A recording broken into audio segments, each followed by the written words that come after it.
Just I call all the guests of the members, Professor Abdul Ali Sahab, Professor Iqtidar Muhammad Khan Sahab, Professor Ishaq Sahab, Professor Laila Chaman Khan Sahiba, and Farida Siddiqui Sahiba.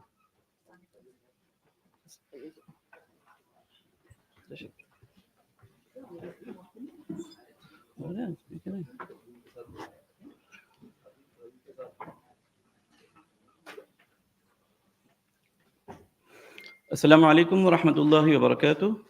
A very good morning to all of you.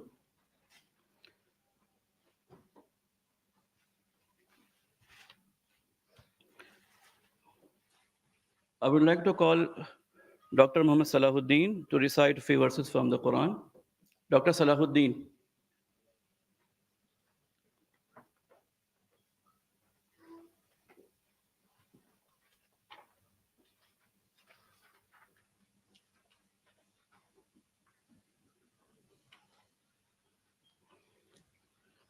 Assalamu alaikum wa rahmatullahi wa barakatuh.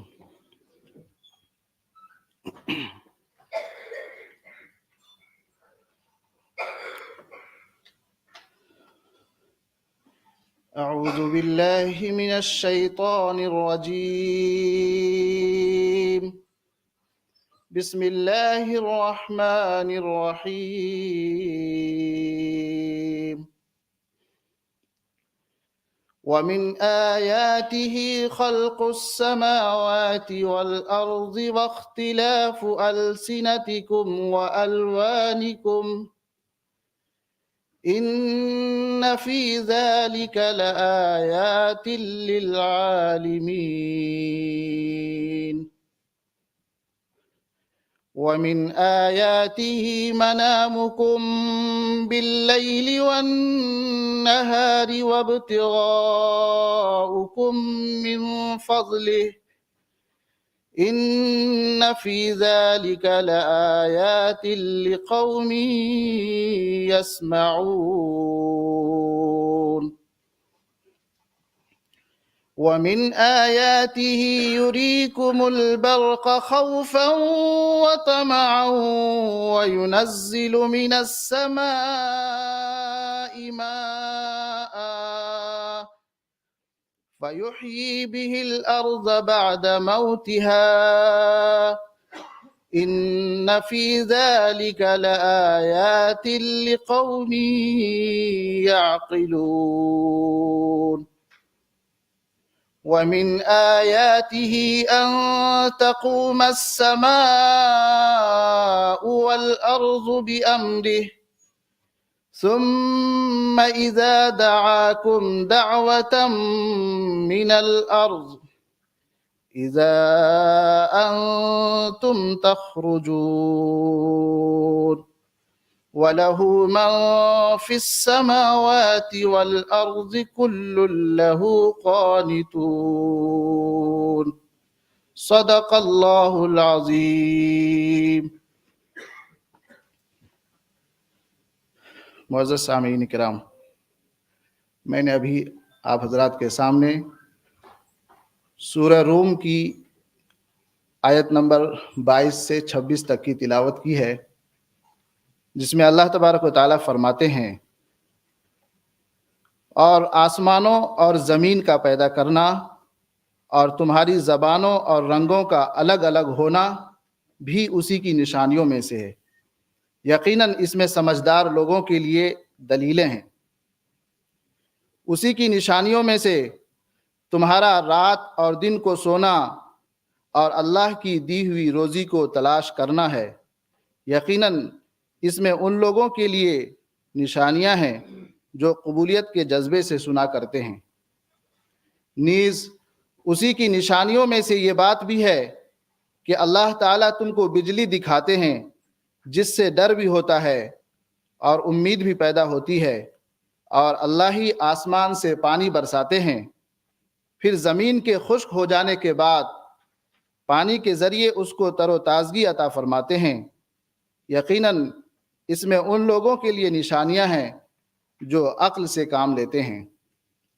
اور یہ بھی اسی کی نشانیوں میں سے ہے کہ آسمان اور زمین اس کے حکم سے قائم ہے، پھر جب تم کو زمین سے پکار کر بلائیں گے تو تم یکبارگی فوراً نکل پڑو گے۔ آسمانوں میں اور زمین میں جو کچھ ہے اسی کا ہے، سب اسی کے فرما بردار ہیں۔ جزاکم اللہ خیر۔ Jazakallah khair. Now I request IMC team to kindly play the MANUU Tarana.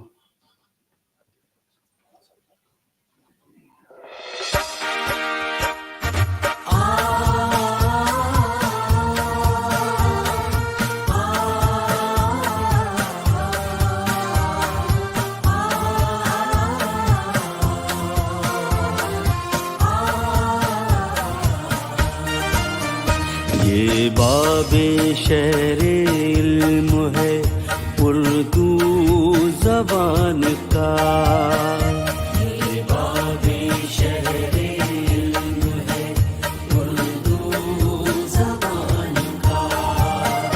آؤ سفر یہاں سے کرے آسمان کا،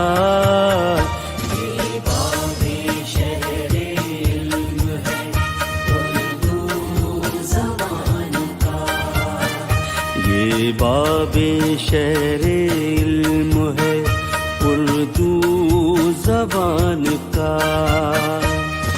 علم و کمال فضل و شعر و شعور تک پھیلی ہے دل نواز مہک دور دور تک، ملتا یہاں نصاب ہے سارے جہان کا۔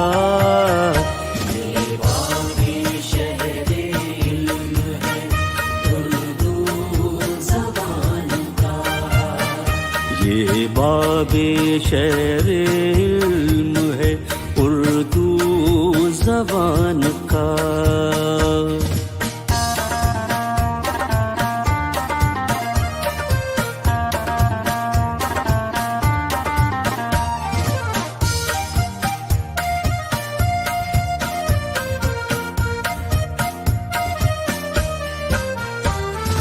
ہر نقش و رنگ و بو سے کرو اپنی گفتگو، آزاد درسگاہ کی ہے یہ بھی جستجو، سب فاصلہ مٹاتے چلو درمیان کا۔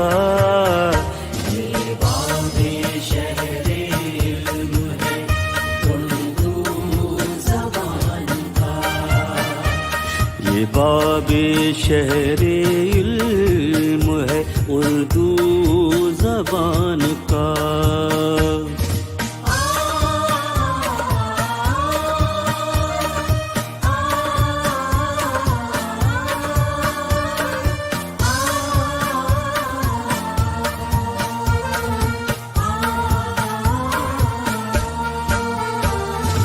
غرب و جنوب سے ہو کے شرق و شمال سے آگے بڑھو خیال ملا دو خیال سے، چرچا ہو کائنات میں ہندوستان کا۔ یہ باب شہر علم ہے اردو زبان کا، یہ باب شہر علم ہے اردو زبان کا۔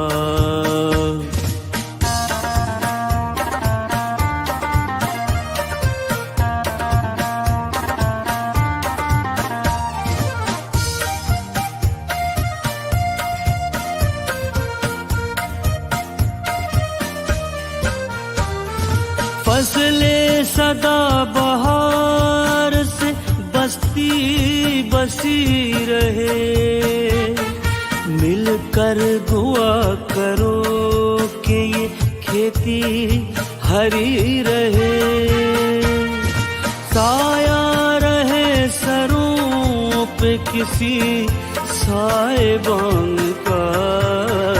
ये बाबे शहरे इल्म है उर्दू ज़बान का। आओ सफर यहाँ से करे आसमान का।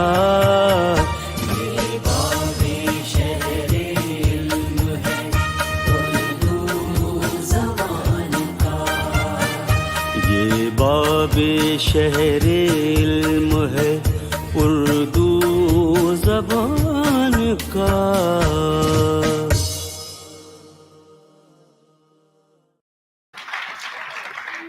The lyric of this tarana has been composed by our VC, Professor Syed Ainul Hasan Sahab.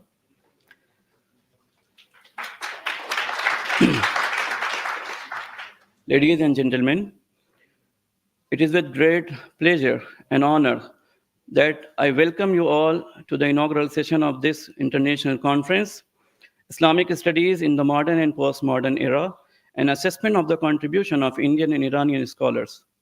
This conference serves as a platform for scholars, researchers, and experts from around the world to come together to delve into critical discussions surrounding Islamic studies in the contemporary context. I would like to express my heartfelt gratitude to Vice Chancellor Professor Syed Ainul Hasan Sahab and the Registrar Professor Ishtiaq Ahmed Sahab, who has made this conference possible, and I extend my deepest appreciation for your unwavering support in conducting this first international conference in its mean from the Department of Islamic Studies.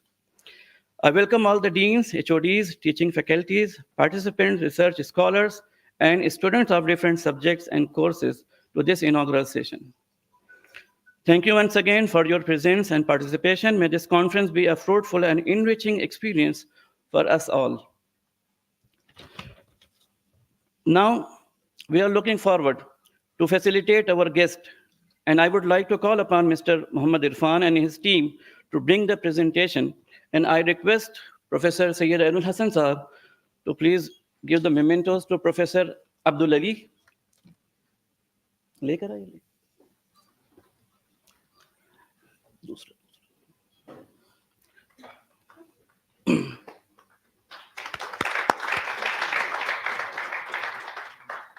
Professor Iqtidar Muhammad Khan Sahab.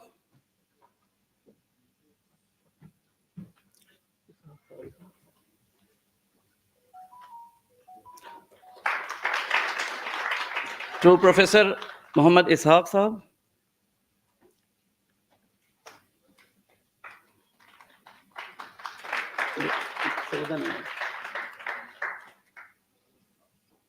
To Professor Farida Siddiqui Sahiba.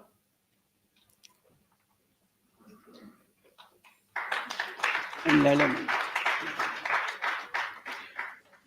And Professor Laila Chaman Khan Sahiba.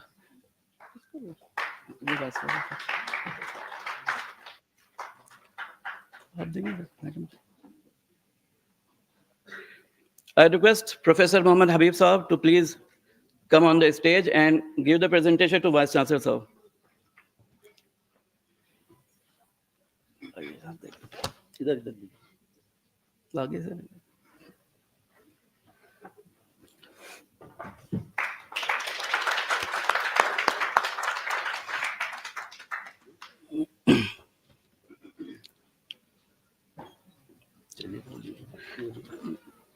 Now I would like to call upon Professor Muhammad Habib, Head Department of Islamic Studies, to welcome the guest and briefly introduce them. बिस्मिल्लाहिर्रहमानिर्रहीम। बहुत बहुत शुक्रिया आतिफ इमरान। है जुस्तजू के खूब से है खूब तर कहाँ, है जुस्तजू के खूब से है खूब तर कहाँ, अब देखिए ठहरती है जाकर नज़र कहाँ। Honorable Vice Chancellor Professor Syed Ainul Hasan, Professor Abdul Ali, Professor Ishaq Sahab, Professor Iqtidar Muhammad Khan, Professor Nazmi Sahab, Professor Islami Urf Laila Chaman Khan, Professor Aziz Bargot from Malaysia, and Professor Yahya Jahangiri from Tehran, Professor Muqtadir Khan from USA, and Professor Tabriz from Mauritius, and all other dignitaries who are present online. All professors, scholars, delegates, and dear students present over here and online.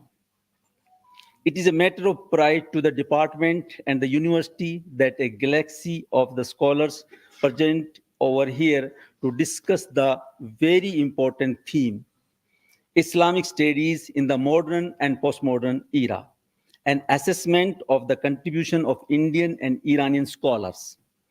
Basically, the contribution of Indian and Iranian scholars to Islamic studies in the modern and postmodern era have been invaluable. Their work has not only deepened our understanding of Islam, but has also provided valuable insights into the challenges and opportunities of the modern world. These scholars have played a crucial role in bridging the gap between tradition and modernity, and their contributions still continue to shape the discourse on Islam in the contemporary era. On the stage of this inaugural session, the resource persons are internationally renowned scholars and acclaimed academicians to do the assessment of the subject in modern and postmodern era in the context of India and Iran.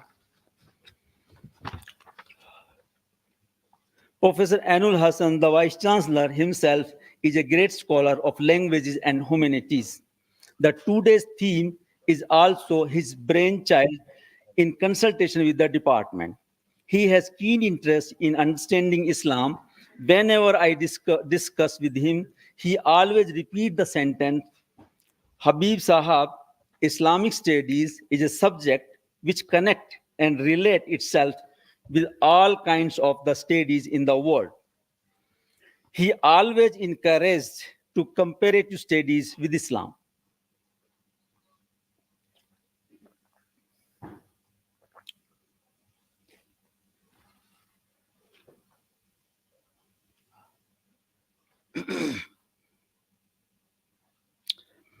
Whenever with Islam,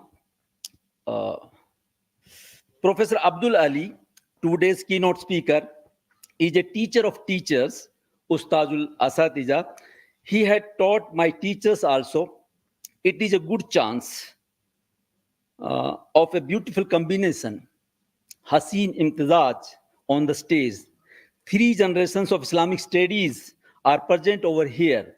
Professor Abdul Ali, first generation, Professor Muhammad Ishaq, and Professor Iqtidar Muhammad Khan, Professor Nazmi, second generation, and myself, third generation. My students, if considered, are fourth generation. I would not mention all the details about Professor Ali, as Ali he is a well-known personality in the field of academics and contributed immensely to Islamic studies. Therefore, today he had the key to open the theme. Professor Ishaq, again a well-known personality of the field of Islamic studies. He is former head department of Islamic studies, Jamia Millia Islamia, Dean Faculty of Humanities and Languages, director of Zakir Hussain Institute of Islamic Studies, and director of Center for Religion and Civilization. He is known to understand Islamic content in historical perspective, as he has been student of history also. Professor Iqtidar Muhammad Khan, Head Department of Islamic Studies, Jamia Millia Islamia, Dean Faculty of Humanities and Languages, known for his administrative acumen in Jamia Millia Islamia.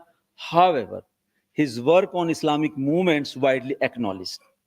Professor Leila, a versatile personality, originally from Iran, but she studied and taught Islamic studies in various universities of USA. Nowadays, she is a visiting professor in India. She has good understanding of the subject in modern and postmodern era.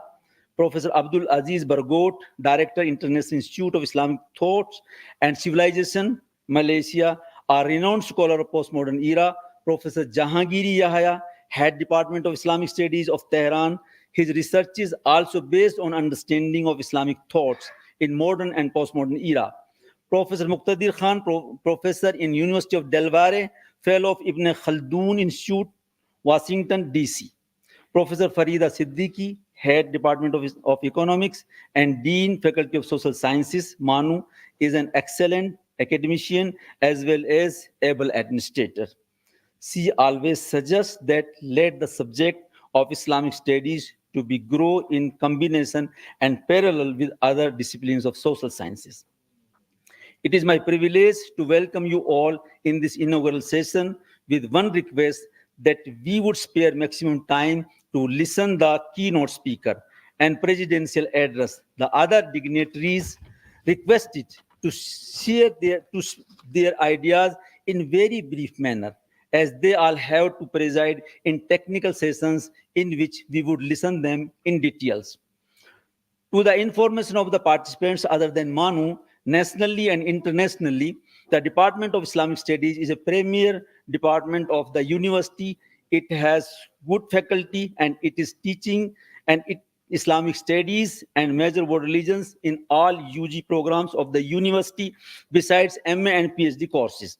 With permission of the Honorable Vice Chancellor, we are open to develop interactions with all the institutions of Islamic studies, religious studies, and studies of civilization worldwide. At present, we planning to sign MOU with University of Religions Qum, Iran, Department of Religious Studies, Punjab University, Patiala, Punjab, School of Divinity, Howard University, USA. We initiating one diploma course on Islamic banking in collaboration with Department of Economics, MANUU. It was suggested by our worthy Dean, Professor Farida Siddiqui. The conference is conducted in blended mode. A good number of papers received, more than 100 from India and abroad, mostly from Iran, Turkey, Malaysia, and USA. Parallel academic sessions has been planned online and offline. We would discuss the theme extensively for 2 days. The conference would be concluded with valedictory address by Professor Suleiman Siddiqui, a well-known scholar in the field of Islamic studies and former Vice Chancellor of Osmania University, on 8th February at 4 p.m. in this hall. One information to share is that Dr. Hamidullah Memorial Lecture, due to some administrative reasons, rescheduled on 20th February at 11:30 in this very hall. It will be presided by our worthy Vice Chancellor, Professor Anul Hassan. You are requested to be part of all these sessions and memorial lecture also. I once again welcome you all and grateful for your presence. Thank you very much.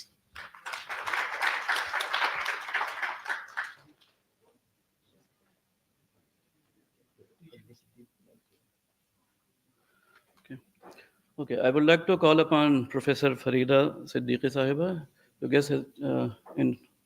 guest of honor lecture.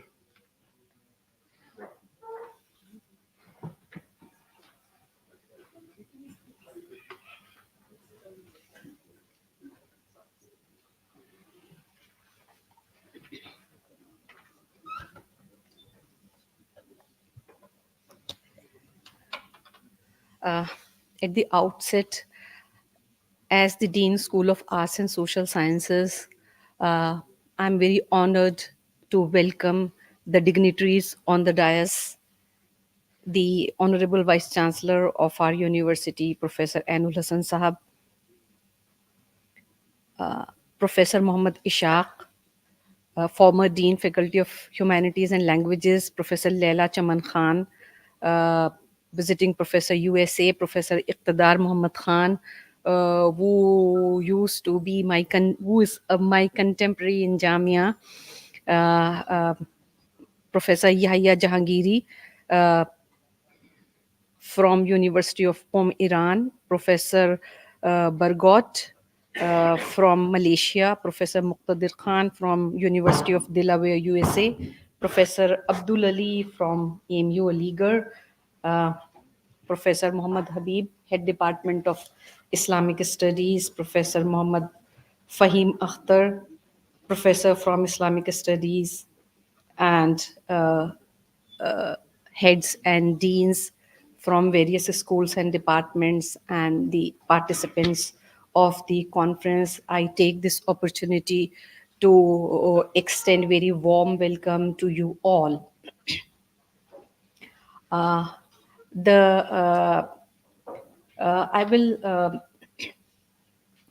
I will begin with what was being presented in the Tilawati Quran Pak. In translation, the person was talking about the resources above the land, between Asman and Zameen, above the land and below the land. The resources belong to Allah subhanahu wa ta'ala. The wealth is created by Allah subhanahu wa ta'ala, and we are only the custodians of wealth. We do not have the ownership of wealth. This is very important. The issue of wealth, of distribution of wealth, is very important in the Islamic thought, and we do not understand the philosophies behind the economic perspectives of the guidelines laid by Sharia.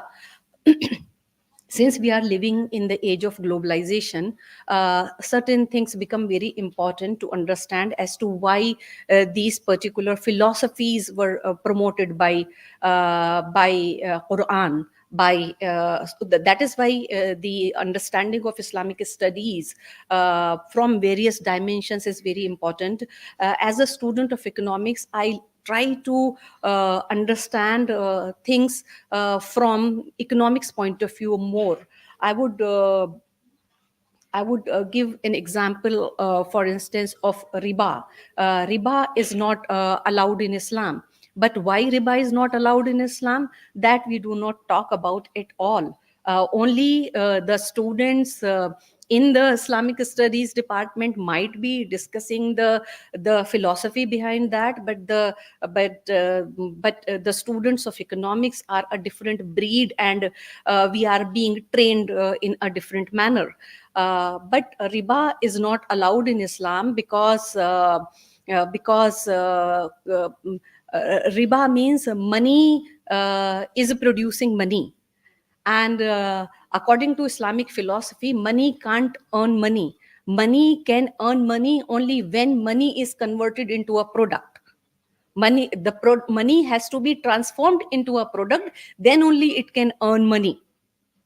And why it is so? Because during that process, so many stages are involved. If money is earning money through interest, only one stage is involved. So one reason is that if you allow money to earn money, the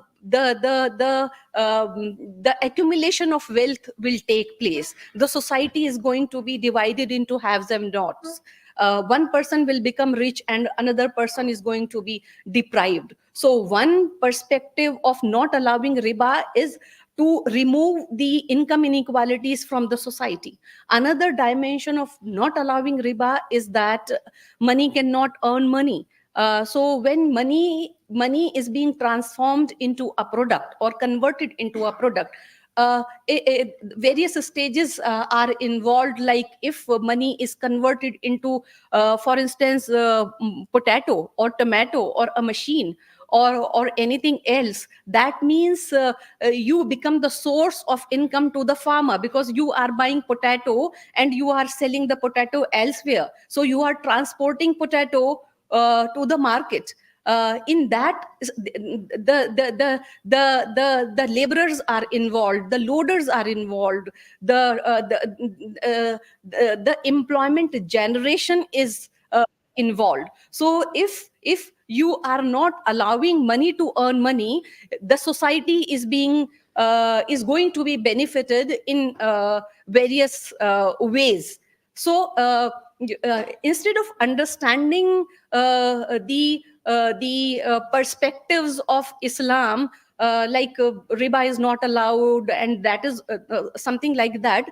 We need to understand the economic philosophies of Islam. We are not learning Islam, we are not reading Islam, we are not trying to understand Islamic economic thought. We are only learning Islam from our parents, from the society, from people in the society, but we are not making effort as educated people. We are not applying our skills of reason and logic to understand the economic philosophies behind Islam. So for me, this kind of conference is very important, because I think these kinds of issues will be discussed in this conference, since this conference is talking about the modern era and postmodern era. And I just said we are living in the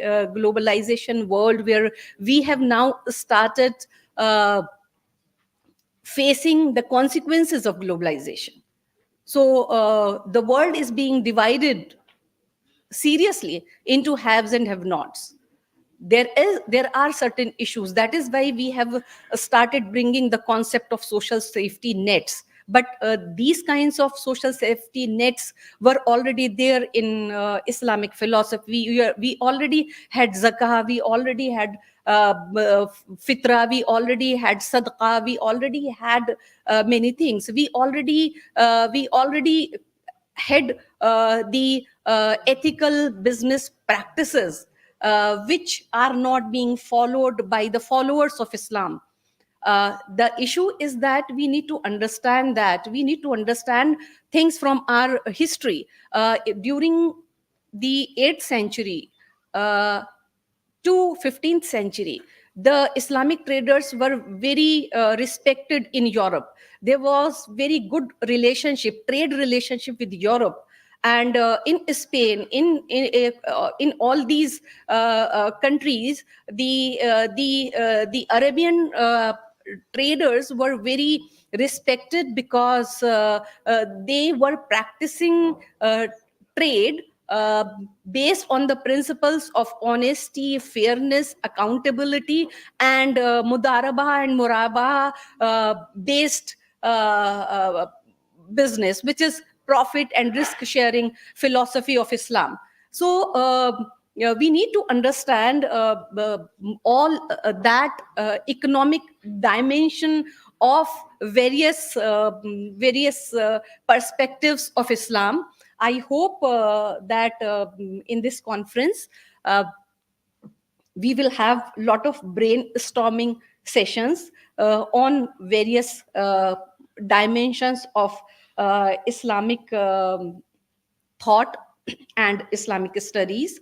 I would like to congratulate the head department of Islamic studies, who in a very short span of time could manage this kind of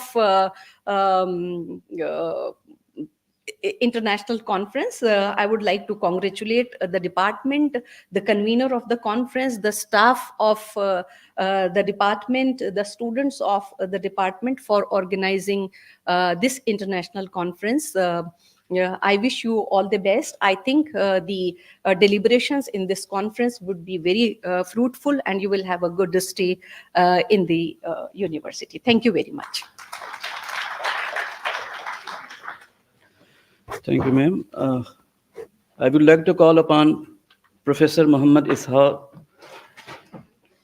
to deliver his speech.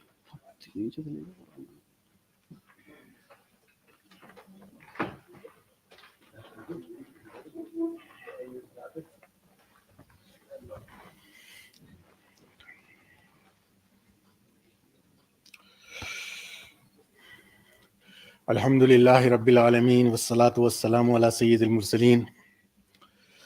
Izzat Maab Professor Sayyid Ainul Hasan Sahab, Vice Chancellor Maulana Azad National Urdu University, Professor Muhammad Habib Sahab, Sadr Shoba Islamic Studies, Professor Muhammad Fahim Akhtar, Professor Farida Siddiqui, Professor Laila Chaman Kha Sahiba, Digar Asatze Gram, Mehmanane Grami, दोस्तों عزیز طلبہ و طالبات، السلام علیکم۔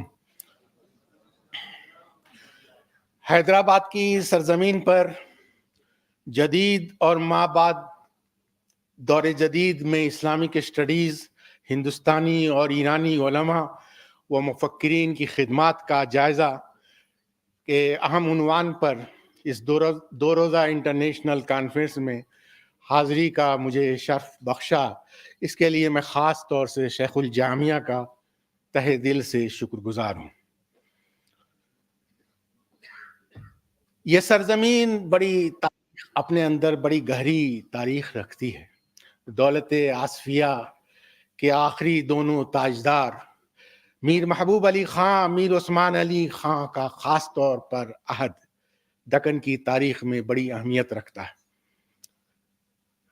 سر سید احمد خاں، شبلی نعمانی، الطاف حسین حالی کی زیارت یہاں ہوتی رہتی تھی۔ ایک موقع پر مولانا شبلی بھی آئے اور مولانا حالی بھی آئے۔ شبلی نے یہاں آ کر فارسی میں ایک لمبا قصیدہ پڑھا اور مولانا حالی نے بھی قصیدہ پڑھا، اور وہ قصیدہ دیوان حالی میں موجود ہے، اور اس سے ہم اندازہ لگا سکتے ہیں کہ اس کی کیا عظمت ہے، کیا اہمیت ہے۔ نواب میر عثمان علی خاں کے بارے میں کہا جاتا ہے کہ وہ کہتے تھے کہ ہندو اور مسلمان میری دو آنکھیں ہیں۔ ایسا کہنا صرف رسمی بات نہ تھی اور نہ ہی مصلحت یا دکھاوا تھا۔ اس دور میں غیر مسلم عالموں، غیر مسلم مذہبی شخصیات اور غیر مسلم مذہبی مقامات کے خدمت گزاروں کو اعزاز عطا کیے جاتے اور امداد و اعانت جاری کی جاتی تھی۔ غیر مسلم عبادت گاہوں اور اداروں کے لیے جی کھول کر مالی امداد دی جاتی تھی۔ آندھرا اسٹیٹ آرکائیوز کے ریکارڈ میں اس رواداری اور منصف مزاجی کے ناقابل تردید دستاویزات موجود ہیں۔ شعبہ اسلامک اسٹڈیز مولانا آزاد نیشنل اردو یونیورسٹی حیدرآباد کے زیر اہتمام اس دو روزہ انٹرنیشنل کانفرنس، جس کا عنوان Islamic studies in the modern and post modern era, an assessment of the contribution of Indian and Iranian scholars, جو ہو رہا ہے۔ ایران اور ہندوستان عہد قدیم سے علم و دانش کا گہوارہ رہے ہیں۔ بر صغیر ہندوستان میں اسلام کی آمد نے ایران، وسطی ایشیا اور مشرق وسطیٰ سے نقل مکانی کے ساتھ باہمی تجارتی اور ثقافتی روابط کا دور رس اور گہرا سلسلہ قائم کر دیا۔ مسلم دنیا کے ساتھ ہندوستان کی یکجہتی اور قربت نے نئے سیاسی خیالات کے مبادلے کا عمل بھی شروع ہوا، جو صدیوں سے قدیم یونان، ایران اور یقیناً ہندوستان میں تیار ہوئے تھے۔ عہد جدید میں اسلامک اسٹڈیز کا جنم بطور اکیڈمک ڈسپلن اورینٹلزم کے بطن سے ہوا۔ 1795 میں پیرس میں ایشیا کی زبانوں اور تہذیبوں کے مطالعے کے لیے پہلا ادارہ قائم ہوا، اور اس کے بعد پھر ان اداروں نے ڈکشنریاں، گرامر اور زبان سے متعلق کتابیں، مینوسکرپٹس کے کیٹلاگ اور اہم کتابوں کے تراجم اور تحقیقات کا سلسلہ شروع کیا، اور 20ویں صدی میں اورینٹلزم نے اپنی اہمیت، معنویت اور گہرے اثرات کے اعتبار سے اعلیٰ ترین مقام پر پہنچا دیا۔ چنانچہ 1917 میں برطانیہ میں school of oriental and African studies قائم ہوا۔ پھر 1927 میں لوئس میسینو کی ادارت میں ایک ادارہ قائم ہوا اسلامک اسٹڈیز کا، پھر شاید 1927 عیسوی میں پہلی بار نام پڑا۔ ہندوستان میں وہ لوگ جو مغربی تعلیم یافتہ تھے، خاص طور سے سید امیر علی، خاص ان کا نام بہت ہی نمایاں ہے۔ حیدرآباد سے اسلامک کلچر نکلا کرتا تھا، اور میری معلومات کی حد تک سید امیر علی اس کے پہلے ایڈیٹر مقرر ہوئے، اور اس کے بعد وہ اس کے دوسرے ایڈیٹر اسلامک کلچر کے پکتال ہوئے، اور پھر اس کے بعد محمد اسد اسلامک کلچر کے ایڈیٹر ہوئے۔ آل انڈیا اسلامک اسٹڈیز کانفرنس بنی 1958 میں 1958 میں علی گڑھ میں اس کا قیام عمل میں آیا. اور یہ 10ویں صدی عیسوی کے مشہور عرب مورخ اور سیاح ابو الحسن علی ابن الحسین المسعودی کا کہ 1000 سالہ یادگار منائی جا رہی تھی. اور 1958 میں اس موقع پر آل انڈیا اسلامک اسٹڈیز کانفرنس کی بنیاد پڑی اور اس کے مختلف اجلاس ہوتے رہے. دوسرا تیسرا اجلاس بھی علی گڑھ میں ہوا 1960 اور 1962 میں. چوتھا اجلاس عثمانیہ یونیورسٹی یہیں حیدرآباد میں ہوا. پانچواں اجلاس جامعہ ملیہ اسلامیہ میں ہوا 1967 میں. چھٹا اجلاس دارالمصنفین اعظم گڑھ میں ہوا. ساتواں اجلاس 1974 میں بھوپال میں منعقد ہوا. اس طرح سے مختلف اجلاس ہوتے رہے. ذاکر حسین institute of Islamic studies Jamia Millia Islamia میں 1971 عیسوی میں قائم ہوا اور اس کے بعد جامعہ ملیہ میں ایک پہلے 1976 عیسوی میں جولائی 1976 میں 71 میں ذاکر حسین انسٹیٹیوٹ آف اسلامک اسٹڈیز کے نام سے قائم ہوا. ذاکر صاحب کی وفات کے بعد اس وقت کے وزیر تعلیم نے مشورہ دیا بلکہ رہنمائی کی کہ ان کی یادگار میں کوئی یہاں ادارہ قائم کیا جائے. تو 1971 میں وہ ادارہ قائم ہوا اور اس کے بعد 1976 میں department of Islamic and Arab Iranian studies قائم ہوا. اور میں یہ بھی بتاتا چلوں کہ اس سے پہلے علی گڑھ مسلم یونیورسٹی میں اسلامک اسٹڈیز کا ادارہ قائم ہو چکا تھا اور یہ ادارہ 1951 عیسوی میں قائم ہوا علی گڑھ مسلم یونیورسٹی کا ادارہ. اور اس ادارے کے میں اس کی جو شروع میں جو لوگ تھے اس کے سید مقبول احمد صاحب خاص طور سے ان کا نمایاں نام ہے, پروفیسر محمد حبیب اور پروفیسر عبدالعلیم. ان لوگوں نے وہاں کا سلیبس وغیرہ تیار کیا. تو وقت کی کمی ہے, میں بہت زیادہ تفصیل میں نہیں جانا چاہتا ہوں. عثمانیہ یونیورسٹی حیدرآباد میں 1965 عیسوی میں شعبہ اسلامک اسٹڈیز قائم ہوا. جرمنی کے پروفیسر ہانس کورسے وزٹنگ پروفیسر اس کے پہلے ہیڈ آف ڈپارٹمنٹ مقرر ہوئے. انور معظم صاحب ایک معروف اسکالر نے کا بڑا کنٹریبیوشن ہے اسلامک اسٹڈیز کے فروغ میں. Shah Hamdan institute of Islamic studies Kashmir university of Kashmir کا قیام 1988 میں ہوا. اس سے پہلے میں نے ابھی عرض کیا تھا کہ 3 ڈپارٹمنٹ کا مجموعہ department of Islamic and Arab Iranian studies جو 76 میں جامعہ ملیہ میں قائم ہوا تھا 1988 میں الگ سے شعبہ اسلامک اسٹڈیز قائم ہوا. تو یہ بنیادی چند باتیں ہیں. اسلامک اسٹڈیز جدیدیت و بعد جدیدیت کا ذکر کرتے ہوئے اس حقیقت کو سامنے رکھنا چاہیے کہ زبان و ادب کا انسانی زندگی سے براہ راست نہایت گہرا تعلق ہے. زندگی کے تمام مسائل کا اس کا رشتہ ہے اور زندگی ایک مکمل اکائی ہے.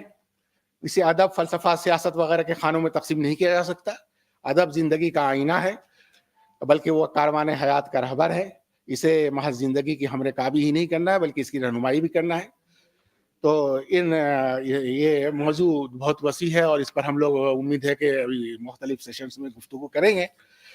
With these brief notes, I conclude and I express my good wishes, best wishes to the organizers, the esteemed invited speakers, and all the participants. Thank you and a good day to all of you.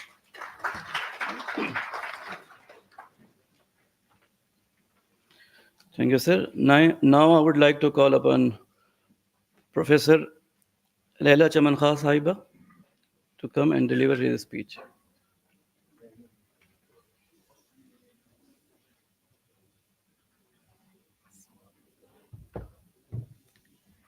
Hello, everyone, and good evening, good morning, it's still morning, to the Honorable Vice Chancellor as well as other dignitaries here. And thanks to the organizers for holding this conference on such an important topic. What does it mean to be a scholar of Islamic studies in modern and postmodern era?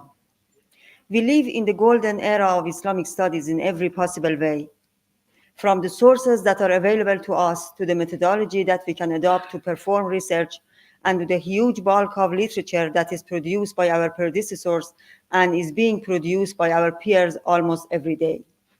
Given this, the first task of a scholar of Islamic studies is to pay sufficient attention to the mechanisms of power and knowledge in this area. Because where there is power, there must be knowledge too, to justify, if not to say create it.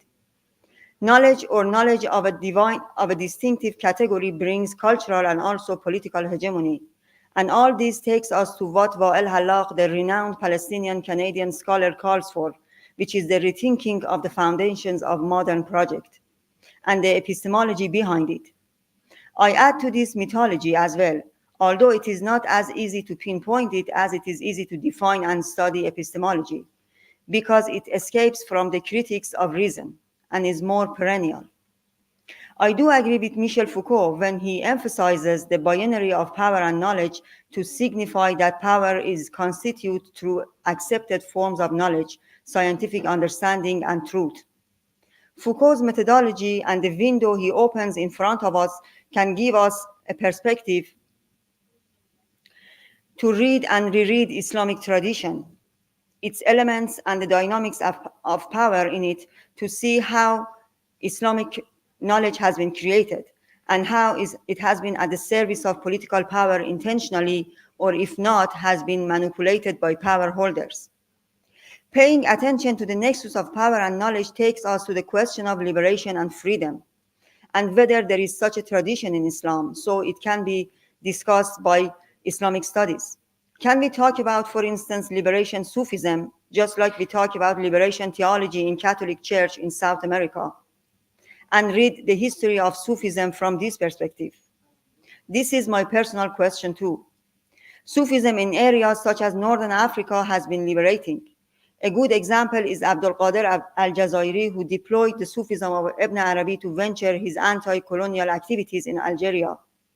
From this perspective, Ibn Arabi's Sufism has been emancipatory. But how about Iran and India? In the case of Iran, the theoretical mysticism of Ibn Arabi helped Iranian revolutionaries gravely to go what they perceived as emancipation. But did it really liberate us Iranians? How about the Sufism of Ibn Arabi in India, as well as its role in political ups and downs of the Indian subcontinent? Did it come to India at all in the first place? Sadly, other than two papers of Professor William Chittick, which should be rather regarded as a rough draft of any decent research on this issue, the rest is buried under the dust of old and dying manuscripts, having been scattered all over this vast country.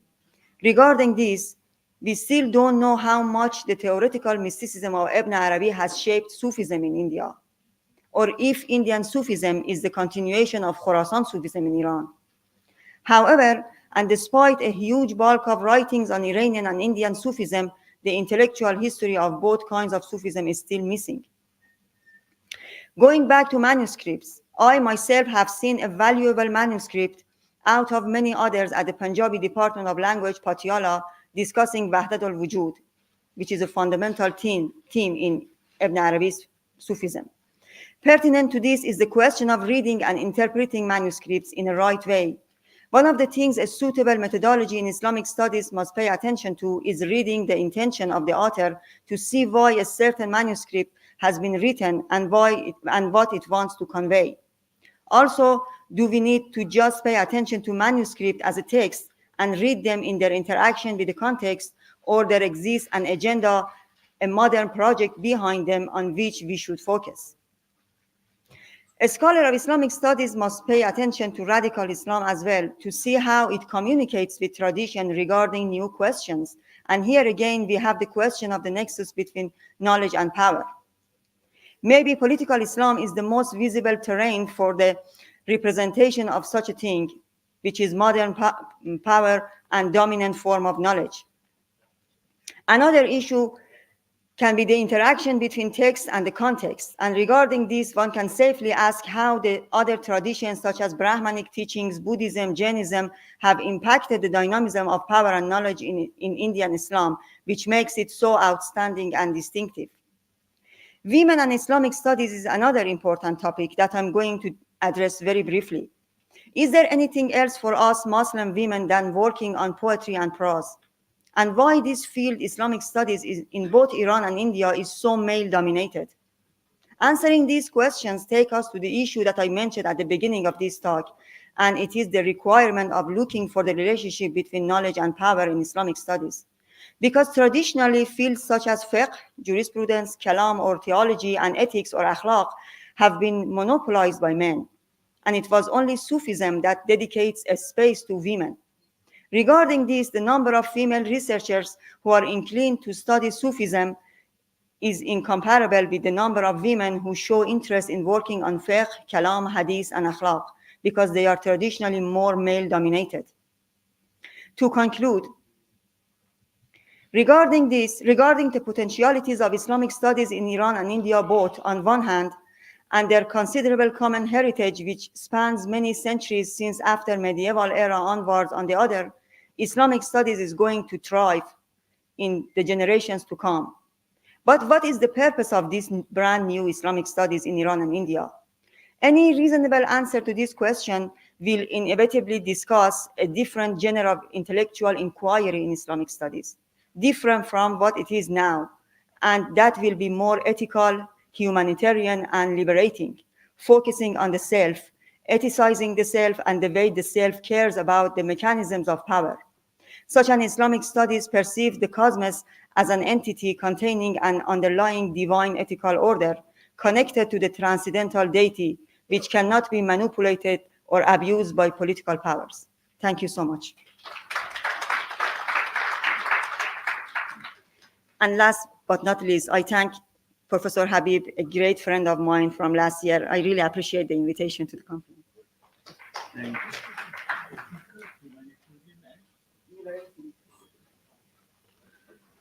Thank you, ma'am. Now, I would like to call Professor Iqtidar Muhammad Khan Sahab to deliver his speech.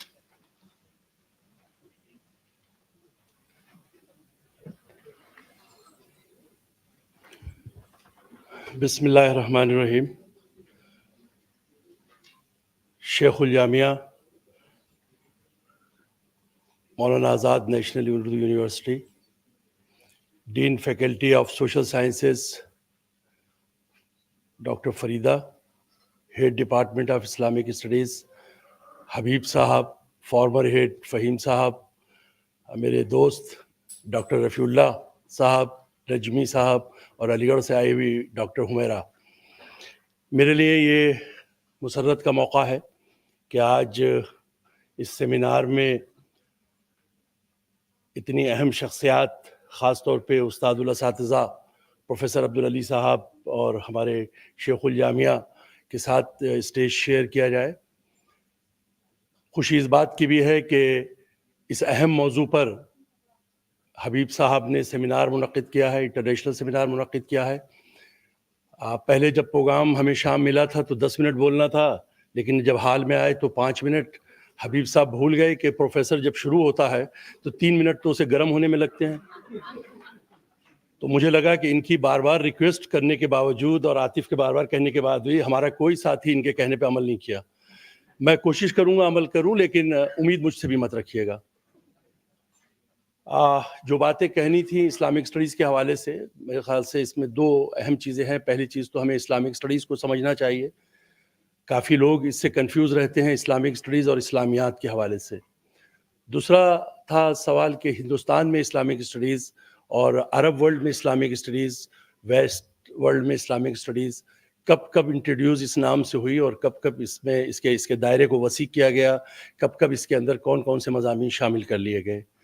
اسحاق صاحب نے ابھی جیسے ذکر کیا، حوالہ دیا کہ اگر ہم اس کو اسلامک اسٹڈیز کو دیکھیں تو یہ اس کا جنم اورینٹلزم کی کوکھ سے ہوا، مغرب کی طرف سے ہوا.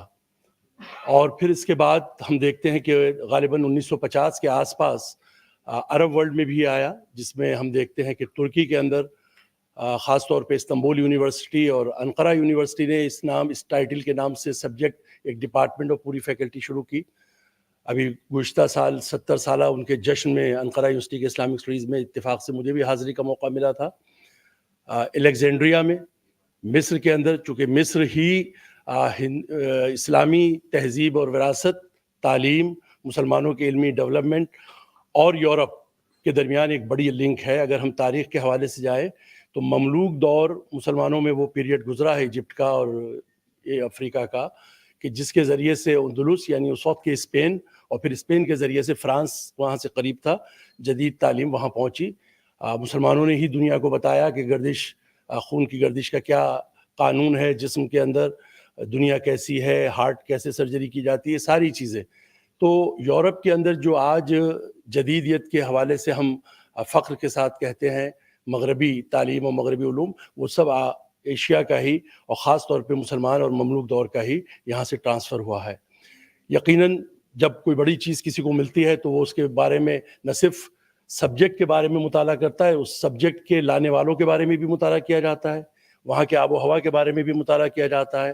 تو یورپ نے شروع میں تو سلسلہ چلا اموی اور عباسی دور میں اسلام کے خلاف ایک غلط نیت کے ساتھ, جس کو ہم کہتے ہیں کہ مستشقین پیدا ہوئے.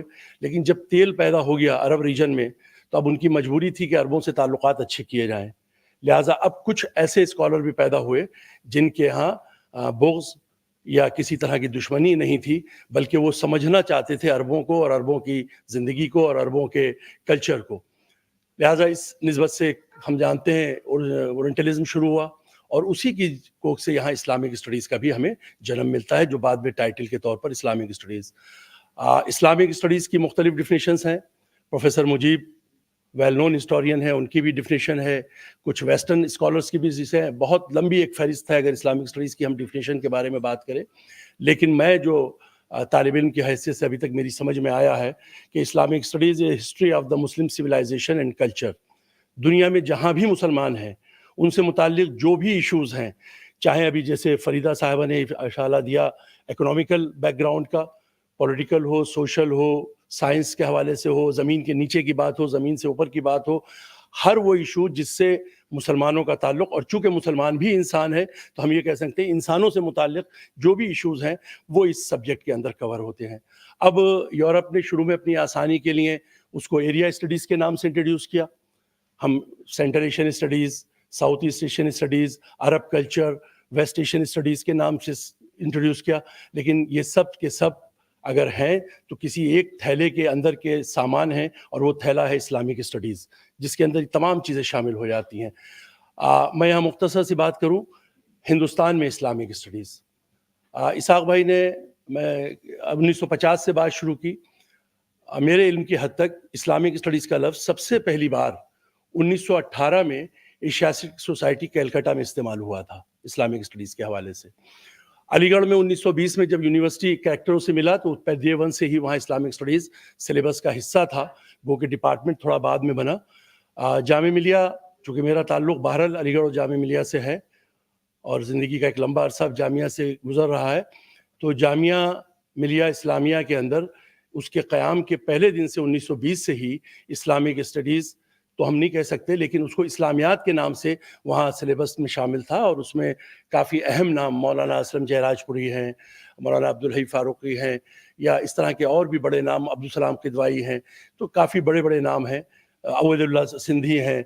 ان سب یہ لوگ جامعہ سے جڑے رہے اور اسلامیات کا سلسلہ وہاں چلتا رہا تعلیم کا.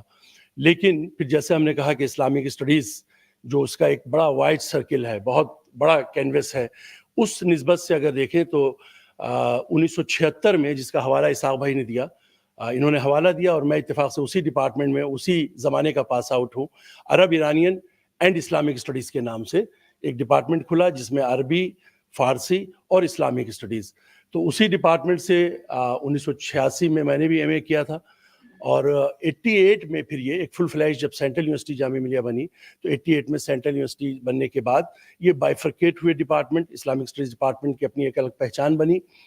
اور ایک تھوڑا سا اس کا فرق یہ ہے علی گڑھ, عثمانیہ اور جہاں جہاں اسلامک اسٹڈیز ڈپارٹمنٹ ہے, فرق یہ ہے کہ اسلامک اسٹڈیز ڈپارٹمنٹ جو علی گڑھ میں قائم ہوا تھا جب 3 ڈپارٹمنٹ ایک ساتھ 1976 میں, اس وقت سے یہاں جو سینئر اساتذہ اسلامک اسٹڈیز کے حوالے سے اپوائنٹ ہوئے وہ تعارف کے محتاج نہیں ہیں. میں ابھی دیکھ رہا تھا کچھ سیشن میں ان کے اوپر پیپر بھی ہیں. ان کی خوبی یہ تھی کہ وہ ایک طرف اگر درس نظامی کے فارغ تھے تو دوسری طرف وہ ویسٹ انڈیز اور آسٹریلیا سے بھی ڈیلیٹ اور مختلف ڈگریاں لیے ہوئے تھے. ان کی خوبی یہ تھی, مثلا مشیر الحق صاحب مرحوم جو فاؤنڈر ہیڈ تھے ڈپارٹمنٹ کے, ان کا تمام ان کی جو ماسٹر ڈگری اور پی ایچ ڈی سب میڈگل یونیورسٹی تھی. تو انہوں نے مشرقی کلچر کا بھی مطالعہ کیا اور ویسٹ کے کلچر اور ویسٹ کے اساتذہ سے بھی فائدہ اٹھایا. تو ان کی شخصیت میں جس طرح کا جو سبجیکٹ مزاج پیدا ہوا اسے ہم اسلامک اسٹڈیز کے نام سے کہیں تو زیادہ سمجھ میں اچھا آتا ہے. ضیاء الحسن فاروقی صاحب مشرقی انداز, مشرقی تعلیم سے پوری طرح سے وابستہ, اور اس کے بعد پھر وہ بھی میڈگل یونیورسٹی, اور ڈبلو اسمتھ کہ وہ ایک طرح سے شاگرد تو میں نہیں کہہ سکتا ڈائریکٹ, لیکن ہاں وہ ان کی سرپرستی انہیں وہاں حاصل رہی, اور انہی کی وجہ سے ڈبلو اسمتھ جو ویل نون اسکالر ہیں اسلامک اسٹڈیز کے حوالے سے وہ جامعہ ملیہ تشریف بھی لائے تھے. تیسرا ایک بڑا نام ہے جو آج طور پہ مشیر صاحب اور ان کو ضیاء الحسن فاروقی صاحب کو, مشیر صاحب اس لیے بھی اور اہمیت ہو جاتی ہے کہ وہ اسلامک اسٹڈیز جامعہ ملیہ اسلامیہ کے بھی فاؤنڈر پروفیسر اینڈ ہیڈ تھے, اور کشمیر یونیورسٹی جہاں کا بھی حوالہ دیا اسحاق صاحب نے, وہاں کے بھی جب وہ وائس چانسلر بنے 90s کے آس پاس تو وہاں بھی انہوں نے اسلامک اسٹڈیز ڈپارٹمنٹ انہی کے دورے وائس چانسلرشپ قائم ہوا تھا. تیسرا جو ایک بہت ہی اہم نام تھا اور ہمارے اساتذہ ابوالحسن صاحب اور عبدالعلی صاحب واقف ہیں, پروفیسر ماجد علی خان صاحب. ماجد علی خان صاحب کا تعلق علی گڑھ سے تھا, بیسیکلی باٹنی کے استاد تھے, لیکن شاید چھٹیوں میں جب باٹنی کے حوالے سے ماسٹرز کر لیا تو اپنا سلیبس پی ایچ ڈی کے لیے تیار کر رہے تھے کہ کس طرح سے پی ایچ ڈی کا پروگرام بنایا جائے. اسی دنوں میں ان کا رجحان تبلیغی جماعت کے حوالے سے اسلامک اسٹڈیز کی طرف ہوا, اور وہ انہوں نے پھر وہاں سے MTH کیا, اور پھر وہ ویسٹ انڈیز اور آسٹریلیا سے جڑے رہے. بہت سارے دوسرے انگلش ملکوں سے ان کو ڈگریاں بھی ملیں, بہت جگہ بلائے بھی گئے. اور ان کا سب سے بڑا کارنامہ جو تھا, جو میں سمجھتا ہوں کہ وہ یہ تھا, جو اسلامک اسٹڈیز کے اساتذہ اور شاگردوں کو کرنا چاہیے, جو اصل مقصد ہے اسلامک اسٹڈیز کے, کہ جب ایک کتاب لکھی گئی رشدی کے نام کے حوالے سے پروفٹ محمد صلی اللہ علیہ وسلم پر, تو اس وقت ہندوستان میں وہ کتاب بین تھی. ماجد علی خان صاحب اس زمانے میں, وہ زمانہ تھا جب کبھی کہیں سے کوئی وہ بھی نہیں ہوا کرتا تھا فائنانس یا کسی طرح کا کوئی پیسے کی مدد, تو وہ اپنی جیب سے امریکہ گئے, 17-18 دن وہاں رہے, کتاب کو پڑھا, اور اس میں چونکہ لا نہیں سکتے تھے کچھ اقتباسات فوٹو کاپی کر کے اپنے بیگ میں چھپا کر, جو انہوں نے مجھے بھی دکھائے, چونکہ میں اس زمانے میں ان کے ساتھ ریسرچ کے حوالے سے جڑا ہوا تھا. انہوں نے یہاں آئے اور اس پر ایک کتاب لکھی, اور اس کتاب کا نام تھا, اس کا اردو میں نام تھا سیرت خاتم النبیین, اور انگریزی میں بھی دا لاسٹ میسنجر, مقدس آیات کے حوالے. ہاں, وہ کتاب انہوں نے لکھی, کافی مشہور ہوئی. ایران کلچر ہاؤس نے پیارے لال بھون دلی میں اس کا افتتاح کیا, اور یہاں سے ایران سرکار کی طرف سے انہیں ایک پیٹرنیج بھی ملا, اور اس کے بعد ہی انہیں پھر شاہ فیصل ایوارڈ بھی انہیں حاصل ہوا. اسلامک اسٹڈیز کے اسکالروں میں کم ہی لوگوں کو ملا ہے. تو یہ جامعہ ملیہ اسلامیہ جہاں یہ اس طرح کے 3 بڑے نام, جن کا, اس کے بعد عماد الحسن آزاد فاروقی صاحب اب حیات ہیں, عمر بہت زیادہ ہو گئی, چل پھر نہیں سکتے, ان کا بھی وہ بھی یورپ اور یہاں ہندوستان دونوں سے انہوں نے فائدہ اٹھایا. تو Islamic studies department Jamia Millia Islamia کے اندر جتنے بھی فاؤنڈرز میں اساتذہ میں سے تھے, یا یوں کہیے کہ ابھی ہم لوگوں نے جن لوگوں سے تعلیم حاصل کی, وہاں تک سب کا مشرق اور مغرب دونوں کا سنگم ان کی شخصیتوں میں تھا. اور اس اتفاق سے اسلامک اسٹڈیز کے جو یہاں مانو میں حبیب صاحب, یہاں فہیم صاحب وغیرہ, ان لوگوں کا بھی ان اساتذہ سے ڈائریکٹ تعلق رہا ہے. زندہ لوگوں کا میں ذکر نہیں کروں گا, اس میں بہت بڑے بڑے نام ہیں, ان سب کو آپ واقف ہیں زندہ لوگوں سے. میں یہیں اپنی بات مکمل کرتا ہوں, چونکہ حبیب صاحب کے چہرے کا رنگ مجھے اب نظر آ رہا ہے, جو اور لوگ نہیں دیکھ پائے تھے. بہت بہت شکریہ مانو کے وائس چانسلر صاحب کا, رجسٹرار صاحب کا, اور حبیب صاحب کا, اور یہاں کے ڈپارٹمنٹ کا, جن لوگوں نے یاد کیا.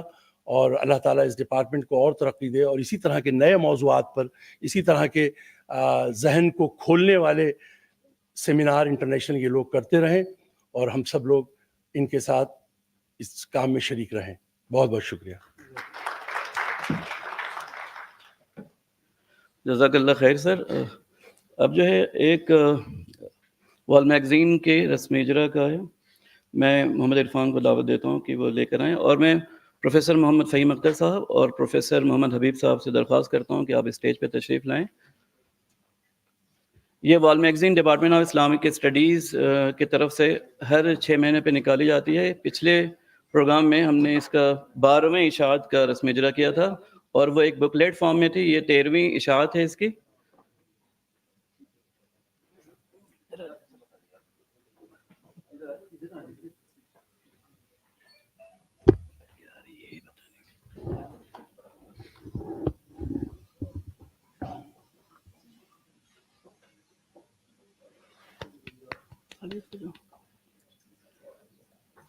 Thank you.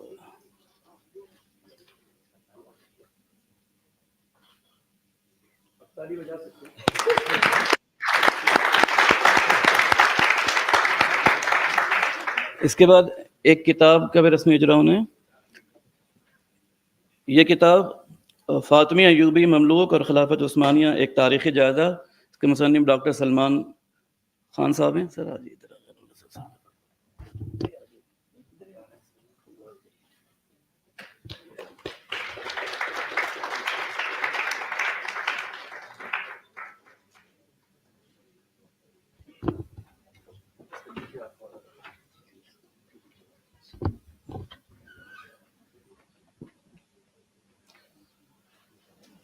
अब वो घड़ी आ गई है, वो वक्त आ गया है जिसके इंतज़ार में हम यहाँ सब जमा हैं। इससे मेरी मुराद हमारे keynote speaker professor Mohammad Abdul Ali sahab से कि सर आप तशरीफ़ लाएं और अपना कीमती खिताब हमसे नवाजें।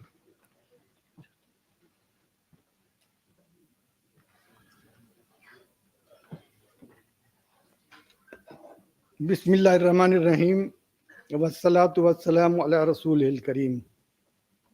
Honorable Vice Chancellor, Janab Professor Sayyid Ainul Hasan Sahab, dignitaries on the dais, in the audience and online.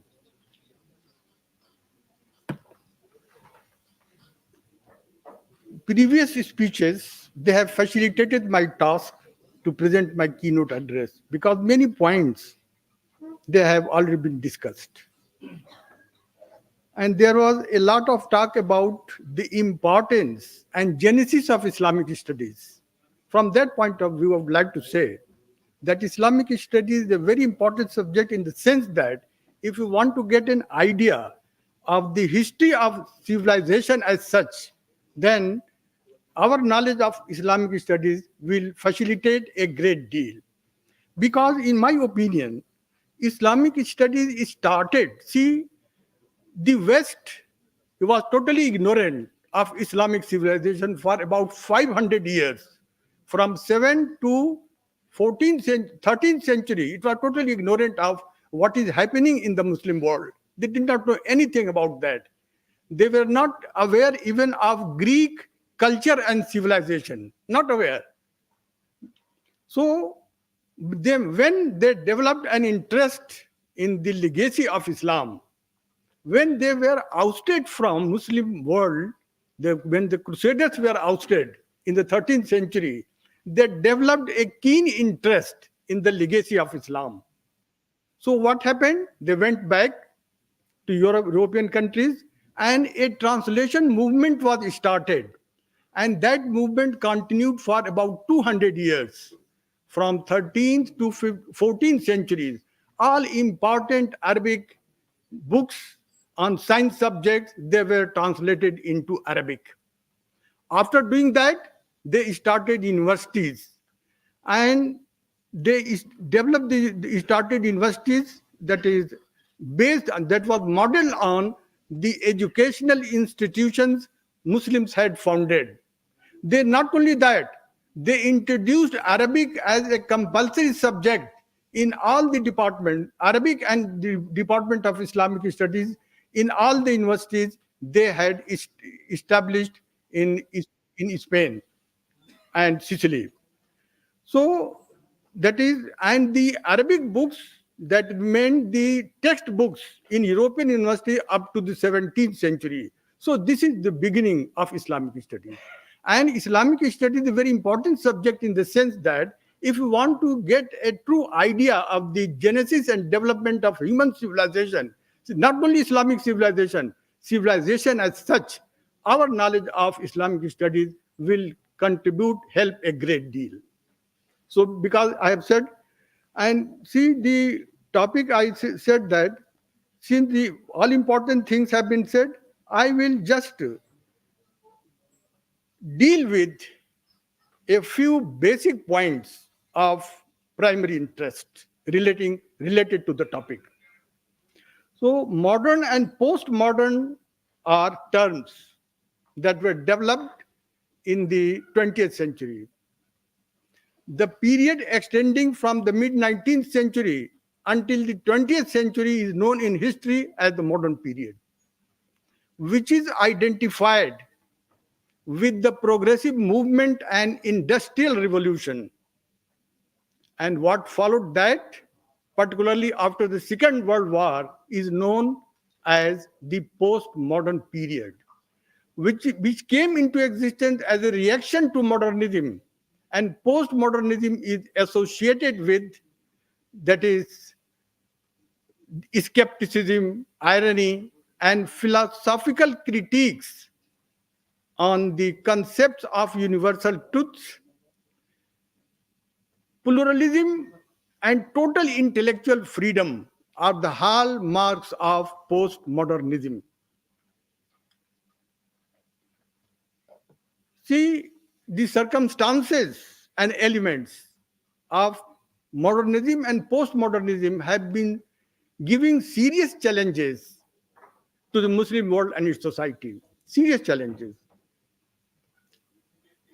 A small group of Orientalists, although Orientalists have done a good deeds also, and they have just studied the thing, but a small group, biased Orientalists, they competed with one another in distorting the image of Islam. They describe Islam as the enemy of scientific development of man. They attributed the overall backwardness of contemporary Muslims to what they regarded as the element of anti-humanism in Islamic civilization by depicting Islam as the enemy of scientific thought and progress. They also consistently and deliberately played down the contribution of Islam to human thought and progress. While recording the history of science and civilization, they usually jumped from the Greeks to the Renaissance, as though the intermediary period of nearly 1,000 years of Muslim intellectual ascendancy, intellectual supremacy, was totally barren from the viewpoint of the development of science and civilization. So that was a great external challenge which confronted the modernist scholars of Islam all over the world. That was the great external challenge. Further, during the period of Muslim decline for nearly 500 years, from the 15th to the 19th century, under the heavy influence of blind traditionalism, religious dogmatism, and superstitious culture, Muslims had gone away during that period of decline, gone away from the spirit of Islam and ceased to be dynamic and progressive. It was a period of division and chaos, troubled thoughts, and intellectual decay for the Muslim world. These and related matters were the main internal challenges that required to be addressed by modernist scholars of Islamic studies. It was but natural that Muslim scholars all over the world felt called upon to respond to both external and internal challenges posed to them. The tone for that in India was set by Shah Waliullah in the 18th century, who launched the revivalist movement and presented a philosophical exposition of the tenets and Shariat of Islam. Accordingly, although he flourished in pre-modern India, his thought pattern served as a beacon light for the modernist scholars of the subcontinent. His great lasting impact is clearly visible in a number of reform movements that were launched by Sir Sayyid Ahmad Khan and ulama of Al-Hadith, ulama of Deoband, and ulama of Nahdlatul Ulama. They are all said to have been inspired by the thought of Shah Waliullah of Delhi. Then intellectual reawakening of Muslims took place in the 19th century. These dates are very important to get an idea of the process of rise and fall of Muslims. In the 19th century, following Napoleon's invasion of Egypt and introduction of the press in 1798, it produced a number of Muslim modernist scholars all over the world, particularly in Egypt, India, and Iran, who tried to tackle the challenges and problems of the new globalized world. Sayyid Jamaluddin Asadabadi of Iranian origin, popularly known as Al-Afghani, his disciple Muhammad Abduh, and several other scholars exhibited great intellectual trends in their writings while trying to find a rapprochement between classical Islamic traditions and the scientific, philosophical, social, political, and cultural aspirations of modern Western society. Al-Afghani was a pioneer of modernism who wrote in both Persian and Arabic. He tried to find out the causes of the downfall of the Muslim world and launched the program of educational and religious reforms with a view to energizing the Muslim masses by acquainting them with the true spirit of Islam as well as with their glorious past. He was an advocate of pan-Islamic unity and Islamic modernism. He tried his best to bridge the gap between Sunnis and Shias, holding that such division was harmful for both groups, as the split only divides and weakens the Muslim world. His defense of Islam against the Orientalists and imperialists, his diagnosis of the causes of degeneration of Muslim countries, his attack on fanaticism and despotism, as well as his emphasis on rationalism, his toning down of orthodoxy, and strengthening of modern education and parliamentary rule made him the father of modernism in the Muslim world. In South Asia, the project of Islamic modernism was successfully carried forward by Sir Syed Ahmad Khan. Maulana Shibli Nomani, Sayyid Sulaiman Nadwi, Maulana Hamiduddin Farai, Maulana Amin Hassan Islahi, Sayyid Amir Ali, Maulana Abul Kalam Azad, Agha Sayyid Mustafa Musawi, Sayyid Abid Hussain, Asghar Ali Engineer, and others, who gave primacy to reason in their interpretation of the Quran and Islamic doctrines, while some others tried to fuse modern Western thinking with Islam. A huge body of literature on Islamic modernism and several exegesis interpretations of the Quran were produced in India, which need to be properly studied and analyzed. Sir Syed Ahmad Khan wrote extensively with a view to propagating modern ideas aimed at liberation of the Muslim society. He persuaded his co-religionists to adopt Western education with focus on English and science subjects. He possessed a progressive mindset that sought to reconcile Islamic teachings with modern knowledge and scientific advancements.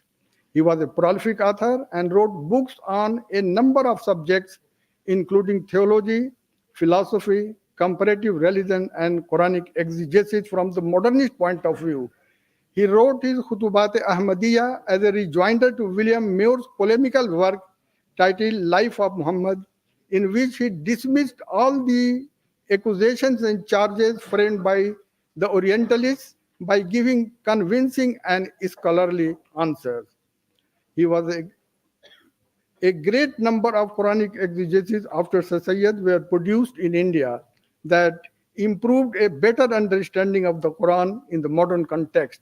Maulana Hamiduddin Farai produced his pioneering and groundbreaking work in Arabic on the concept of nazm or coherence in the Quran. He successfully demonstrated that the verses of the Quran are interconnected in such a way that each surah or chapter forms a coherent structure, having its own central theme.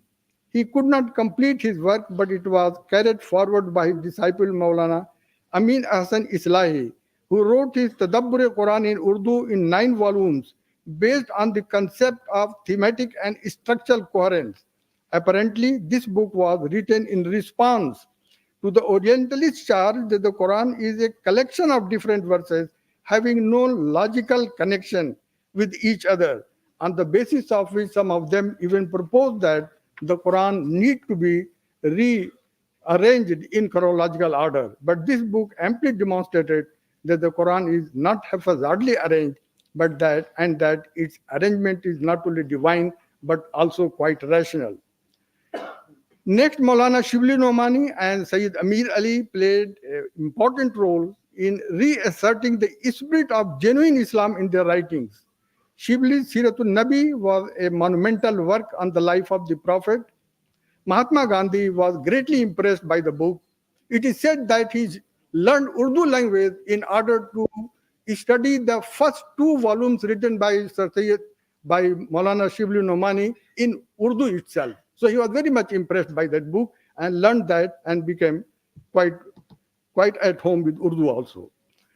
That is the main reason why references to the works of Shibli and Amir Ali are found scattered throughout the writings of Mahatma Gandhi in every period of his life. Writing in the immediate aftermath of the 9/11 attack in 2001, when Islamophobia was at its peak, Muslim scholars denounced terrorism and wrote on the compatibility of Islam with Western values by adopting the non-traditionist intellectual approach to tackle the modern problems and issues. Maulana Wahiduddin, for example, established the Center of Peace and Spirituality to promote interfaith dialogue. He criticized Maulana Maududi for having made the notion of a political revolution into a religious duty binding upon Muslims, like prayers and fasting. He rejected religious credentials of political Islam. While talking of the contributions of scholars of Iran, I am reminded of 2 historic references to their scholarship. First, the Prophet himself is reported to have said, لَوْ تَعَلَّقَ الْعِلْمُ بِأَكْنَافِ السَّمَاءِ لَنَالَهُ قَوْمٌ مِّنْ أَهْلِ فَارِسِ. If knowledge was found suspended by the horizons of the sky, a group of Persians would certainly attain to it. Another important reference was made by Ibn Khaldun, the greatest historiographer produced by the Muslim world. He said, "Inna hamalat al-ilm fil Islam aktharuhum al-ajam." The most of the carriers of knowledge in Islam have been Persians or of Iranian origin. So, it is a fact of history that most of the collectors of hadith, theologians, philosophers, scientists, right from Ibn Sina to Nasiruddin Tusi during the golden period of Islam had been of Persian origin.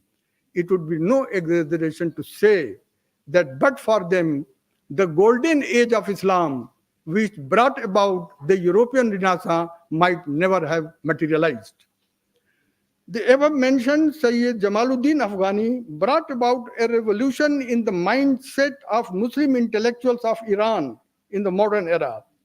Mullah Sadr of the 17th century was also a great source of inspiration to them, whose thought since the early 19th century has been the dominant philosophical paradigm in the Muslim East and South Asia. His philosophy received a great response in India also, where he was regarded both as a votary of reason and as a logician in the realm of Muslim theology. Inspired by them, modernist Iranian scholars produced a huge body of literature in different branches of Islamic studies. Some important names are Mirza Aka Khan Kirmani, Abdul Karim Hairi Yazdi, Muhammad Hussain Tabatabai, Mahdi Bazargan, Ayatullah Mahmud Taliqani, Murtada Mutahari, Mirza Nasrullah, Malikul Mutakallimin, Ali Shariati, Sayyid Muhammad Baqir al-Sadr, Sayyid Ali al-Sistani, Sayyid Hussain Nasr, and many others.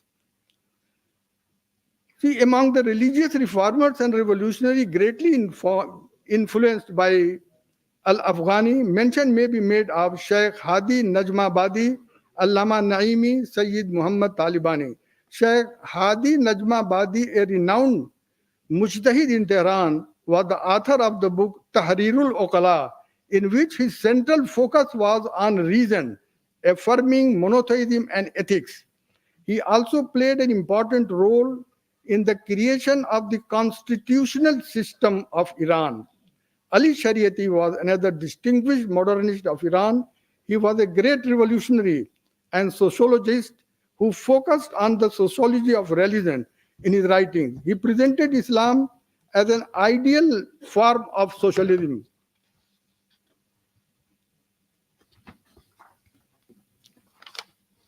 Ayatollah Murtada Mutahari, student of Ayatollah Khomeini, was a significant figure in the movement which brought the Islamic Republic of Iran into being. He is generally considered as a prominent contemporary figure among the Iranian scholars. Sayyid Muhammad Tabatabai was a distinguished scholar, theorist, and one of the most prominent thinkers of modernity in Iran. He is best known for his Tafsirul Mizan, a 27-volume work on tafsir. His main contribution was that he specialized in interpreting the Quran with the Quran. Pointing to the interrelatedness of the Quranic verses, he held that a valid exegesis of the Quran could be achieved only through contemplation of all other related verses. Mahdi Bazargan was another Iranian modernist who was well known as a representative of modern liberal Islamic thought. He was the author of a good number of books. Finally, mention may be made of Sayyid Ali al-Sistani, Abdul Karim Soros, who was among the most senior Islamic scholars of the postmodern Iran. He is a prolific author. He is author of 38 books on different subjects of Islamic studies, including contemporary legal issues, code of conduct for Muslims in the West, Hajj rituals, and jurisprudence. He achieved the status of Marja'ut Taqleed. So these are the main architects of Islamic studies in Iran. It is worthy of mention in this context that the intellectual and modernist trends exhibited by Indian and Iranian scholars seem to be in line with the approach of the early dynamic Muslim civilization, which was open to eclecticism and new ideas. It also meets the requirements of the apostolic tradition. Inna Allah yab'asu li hadhil umma ala rasi kulli miya sana man yujaddidu laha dinaha. That Allah will raise in this ummah at the beginning of every century a person or group of persons to renew its religious understanding, provided, of course, it is not at the cost of the core values of central Islamic principles and doctrines. See, I've also discussed the contribution made by non-Muslim scholars in India, but I need not read here because of paucity of time. I will confine myself only to two further illustrations. Due to paucity of time, I would restrict myself to only two further illustrations. First, Munshi Prem Chand, a pioneer of Urdu and Hindi social fiction, highlighted the concept of justice in Islam by writing an essay on Islamic civilization. To quote his own words, "No other religion has given justice as much importance as Islam. It is a law-based religion. There is one and the same justice for the rulers and the ruled, the rich and the poor. No concessions to anyone, no bias towards or against anyone. The above statement shows that the author had fully grasped the meaning and spirit of the popularly known Islamic dictum, Al-Mulku Yabqa ma al-Kufr, Wala Yabqa ma al-Zulm. That is, a kingdom can survive with disbelief, but it cannot survive with injustice. The meaning thereby is that the rule of an unjust Muslim ruler is worse than that. That is, the rule of a just Muslim ruler is better than that of an unjust Muslim ruler. No wonder Mahatma Gandhi described impartial dispensation of justice as the essence and core of religion. Secondly, another illustration I would like to give, and then Sanjeev Bhatla from Mathura.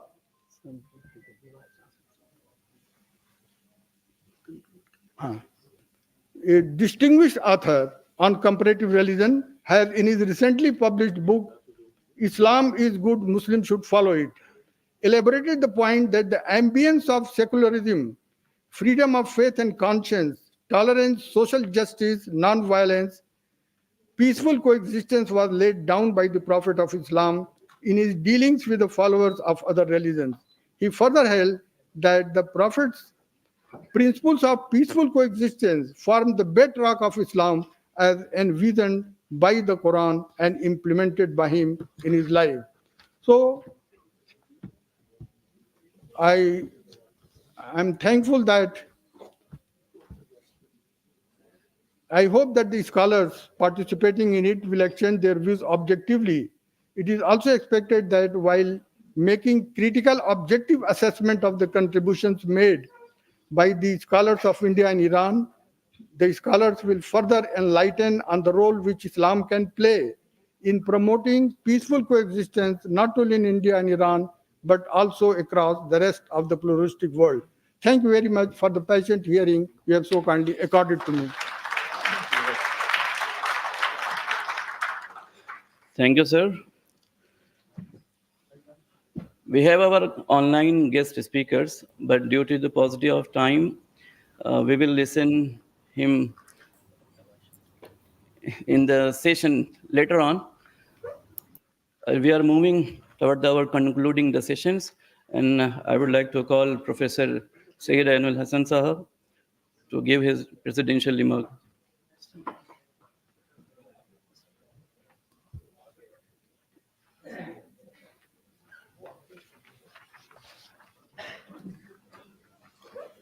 Bismillahirrahmanirrahim. Bihi nasta'een.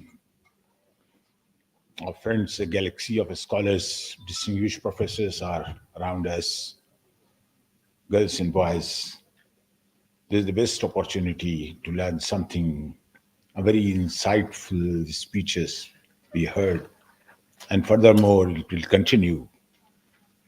And you will have a brainstorming session later. But yes, Islamic studies. Let me begin with Professor Iqtidar Muhammad Khan Sahab. He raised a very pertinent question that what is there in Islamic studies? The basic question. Well, civilization, culture, religion, code of conduct, sociology, banking, commerce, trade, language, literature, culture. See, so what not? See, let us get the crux of what exactly Islamic studies. I mean, in translations we have done. And very rightly pointed out, Islamic studies and Islamiyat. Department of Theology in Aligarh Muslim University, Shia theology, Sunni theology, and such. He started, from Delhi. There was, in front of old, the Red Fort, there was a kind of, institute where, both, the Shia scholars and Sunni scholars and theology and discussion and debate, and many efforts were made to bring them together. Like, today Habib Sahab is trying to bring India and Iran together. I don't know to what extent he will succeed. But yes, a basic question, and now everything is money today. Market-oriented economy. Professor Farida Siddiqui is mostly harping on banking. Well, bank is very important, madam. Without this banking, if 1 month we don't get salary, what will happen, And then we need interest also. कौन लोग हैं जिनको interest नहीं चाहिए? कोई है कि इसमें हाथ उठाने वाला कोई है? कोई ऐसे आदमी हो बैंक में पैसा हो और इंटरेस्ट नहीं चाहिए? कुछ लिख के दे सकते हैं बैंक को? और वो देखिए एक साहब हैं जो बहुत ही पायस आदमी है, भाई आपके पीछे मैं नमाज पढ़ूंगा. See, let us be very practical. In fact, Bakarus, Allama Bakarus Sadr, everybody, do you have any idea about Bakarus Sadr? He was, assassinated in Iran, in Iraq. I'm telling you that you must be knowing because he wrote Iqtisaduna, Bankul Islam. But do you think in Iran all these are impractical possible? They also search for economy. There is the Americans are penetrating, they are stopping them. No, our market. Let us collaborate with China and come down to UAE. No, you can't stop our system. So let us have business in Riyal, in Chinese yen and the ruble, in order to resist dollars. Now this is happening, you see, all around the world. And who will? Saudi will not recognize, any other currency. See, their currency is important for them. How? In between, see, our friend, very great scholar, he spoke about different movements, and particularly that Jamaluddin Afghani talked about. Modernism, postmodernism, and we have seen onslaught of these isms over a period of time. Starting with, classicism. Let us stick to classicism, the Greek influence, that we should not go out of the Greek influence. And the Roman Catholics, you see, all the time creating a circle that, look, don't go beyond this circle. And somehow, you see, human mind, human intellect coming out of it. Let us go little beyond that and say neoclassicism. Coming out, neoclassicism. Okay, a little bit freedom granted. Then again, no. What neoclassicism? Iliad, Odyssey, Homer. Let us bring Homer to Central Asia. How can you bring Homer to Central Asia? No, it's not possible. So let us start Romanticism. So Romanticism started. What Romanticism? Everything belongs to us. Nadi, pahad, पेड़, झरना, चश्मा, ये नदी, वो नदी, ये दूध की नहरें और वो वही तो हम कह रहे हैं कुरान में. शहद की नहर, दूध की नहर, सब आपको अपना अपना बनाओ. तुम्हारे लिए है. जन्नाते अदमिन तहतल अनार. You see, all these blah blahs, and creating impression that we are different happen. In literature, we find there are images. We are studying and we have studied. We are writing. Then modernism, time bound, time marking. From 1900 to 1900, see, from 1800 at times, early, they say, from 1940. 1840. Why this period? Because in Europe, it was a period of Renaissance. I'm telling you, that's how they capitalized this opportunity and started saying, look, let us talk about modernism. We are modern. Who is modern? Who is not modern? Can you define modernity? Nobody can define modernity.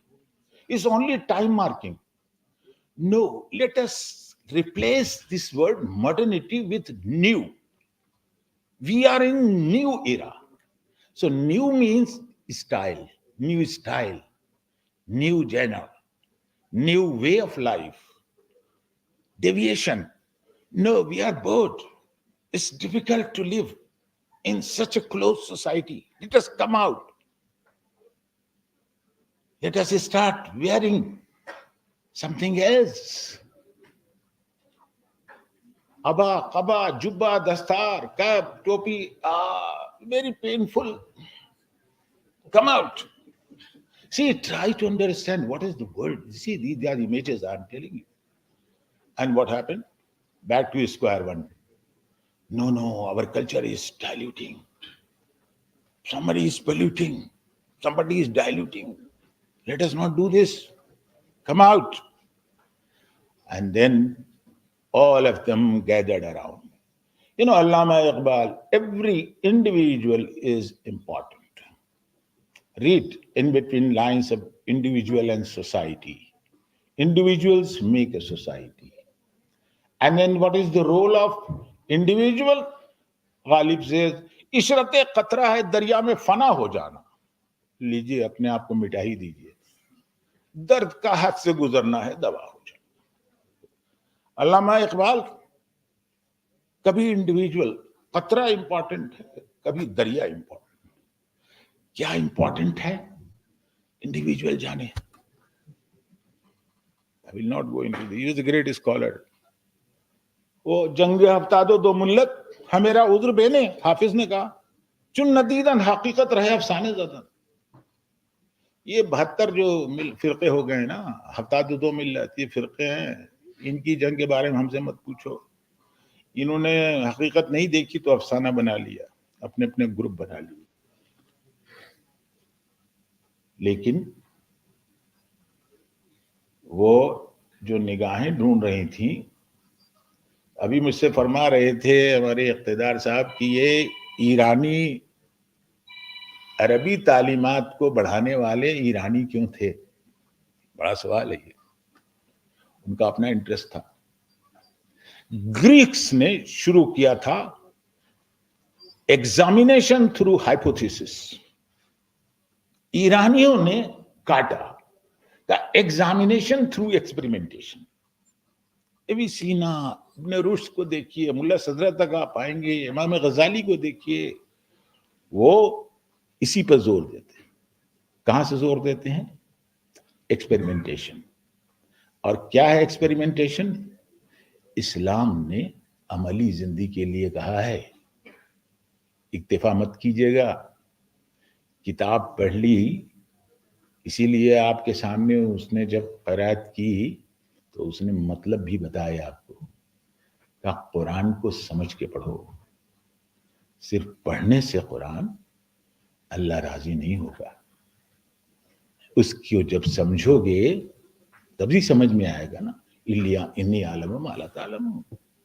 भाई समझोगे नहीं चीजों को तो समझ में क्या आएगा. कुछ सिर्फ दोहराने से तो नहीं होता. और हम रट्टू तोते की तरह जो यूरोप ने हमको बताया, हम उसको दोहराते गए. हम इस नतीजे पर पहुंचे हैं कि जो बता नहीं सकते. मैं इसके किसी एनेक्डोट के लिए नहीं आया. There are some realities. Today, everything is within your reach and you can interpret. And I'm citing one example. कि अल्लामा इकबाल को भी जावेद नामा में रूमी की जरूरत हुई थी. जब एक्सकर्शन के लिए जाते हैं वर्ल्ड में तो रूमी को भी साथ लेते हैं. और क्यों लेते हैं आप देखिए. उसका मॉडर्निज्म में वो स्टोरी टेलिंग के खिलाफ आए थे ना. मॉडर्निज्म स्टीरियोटाइप कहते हैं, लेकिन स्टोरी टेलिंग के खिलाफ आए थे. आप बताइए स्टोरी टेलिंग के खिलाफ आप आएंगे. मैं आपके सामने रूमी की 2 स्टोरी बयान करता हूं. बच्चों सुनना ध्यान से. उसके बाद कुरानिक इंटरप्रिटेशन. ये रहती दुनिया के लिए है, एक रोज के लिए नहीं है, 2 रोज के लिए नहीं, किसी इज्म के लिए नहीं है. सबसे पहले वो कहता है एक प्यासा, बहुत शॉर्ट में, एक प्यासा है पानी की तलाश में. बीच में दीवार है, उस तरफ पानी है. ये प्यासा, दीवार की ईंटें, और ये बीमार भी है. ایک ایک اینٹیں نکالتا ہے, یوں پھینکتا ہے, وہاں سے جو آواز آتی ہے بڑا مزہ آتا ہے, میوزک کی آواز آتی ہے, پھر ایسے ہی چلتا ہے. آپ بھی جائیے دریا کنارے, جا کے ایک ڈھیلا ایسے مارتے رہیے, گڑپ گڑپ بولے گا, آپ کو بڑا اچھا لگے گا, 3-4 ڈھیلے اور اٹھا لائے. میوزیکل ایکسپریشن نے اس کو مسحور کیا. اینڈ ون آفٹر اندر دھیرے دھیرے وہ دیوار کو نیچے کرتا گیا, اینٹیں دیوار میں. اب اس پانی کو دیکھ بھی سکتا تھا, اب پانی کے قریب بھی جا سکتا تھا, پیاس بھی بجھا سکتا تھا. اب اس نے قرآن کی انٹرپریٹیشن, مولوی نے کنکلوڈ کیا کہ دیکھو سجدہ بھی جب تک سامنے سے چیزوں کو ریموو نہیں کرو گے زمین تک نہیں پہنچ سکتے سجدے کے لیے. اس دیوار کو جو تمہارے سامنے, یہ جو تم کو بلائنڈ کیے ہوئے دیوار, اس دیوار کو ہٹاؤ, عرفان کا سجدہ کرو, تم کو خدا مل جائے گا. یہ پانی جو ہے وہ پیاسے کی تلاش ہے. ایک جگہ وہ کہتا ہے ایک چینی ہے اور ایک رومی ہے. چینی اور رومی ایک بادشاہ کے پاس پہنچے اور انہوں نے کہا ہم سے بڑا آرٹسٹ کوئی نہیں ہے. اچھا ذرا سی اس کے اندر مولانا نے کیا کیا ہے, حالانکہ چائنا میں ان لوگوں نے لکھا چائنا سے مرر کی ایجاد ہوئی, آئینے کی ایجاد چائنا سے ہوئی. محمد حسین آزاد نے بھی اس میں لکھ دیا ہے کہ چائنا, وہ آدمی آیا اپنے ہاتھوں میں چائنا لا رہا تھا, تو چین کا آئینہ لا رہا تھا, تو اور آئینہ چینی شکست, اس نے بھی کہا اسقد آئینہ چینی شکست, خوب شد اسباب خود بھی نہیں شکست, زیب النساء کے بارے میں. وہ لیکن رومیوں کا ایجاد کیا ہوا ہے آئینہ. اس کی وجہ ہے جیسے کہ یورپ کے اندر آئینہ ایجاد ہوا, وہ وجہ یہ ہے کہ وہاں پر روشنی کم تھی, تو ان کو شیشے کی ضرورت تھی. شیشے کا جتنا کام ہوا یورپ میں ہوا. ہمارے یہاں دیکھیے پتھر تھے, پتھروں کا جتنا کام ہوا ہم نے کر دیا. تاج محل بھی ہم نے پتھر کا ہی بنا دیا, محبت میں بھی پتھر. اب صاحب وہ دونوں رومی اور چینی, اب انہوں نے بادشاہ نے کہا مانگیے جو جی چاہیے آپ کو, آپ پینٹنگ کیجئے, ہمیں دکھائیے کہ آپ کیسے نقاش ہیں. تو چینی نے کہا ہم کو رنگ و روغن دیا جائے, برش, کلرز, یہ سب دیے گئے اس کو. رومی سے پوچھا گیا, انہوں نے کہا نہیں ہمیں کچھ نہیں چاہیے. ایک روم دے دیا رومی کو, ایک روم دے دیا چینی کو. اب بادشاہ سب سے پہلے چینی کے روم میں گیا, اس نے دیکھا کہ یہ تو کلرفل تھا, عجب عجب کیفیات پیدا ہو رہی تھی. ایسے کلرز تو اس نے دیکھے نہیں تھے, کلرز سے کلرز پیدا کیے گئے تھے. اب یہ چینیوں کا کمال ہے. میں خیال ہے کہ یہ اب اس سے بڑا آرٹ اور کچھ ہو نہیں سکتا. چلیے چینی کو انعامات دیتے ہیں, روب آف آنر دیتے ہیں سبھی کو. انہوں نے کہا بھیا ایک بار دیکھ تو لیجئے وہ رومی نے بھی کیا کیا ہے. اچھا چلو دیکھ لیتے ہیں. رومی نے کیا کیا تھا, اس نے دیوار کو ہی شیشہ بنا دیا تھا, اور اس کے اندر جب بادشاہ داخل ہوا تو اس کے ڈریس کے جو ریفلیکشنز تھے وہ نہ جانے کون کون سے کلر پیدا کر رہے تھے. حیرت میں رہ گیا, کیا اس سے بڑا تو کام نہیں ہو سکتا.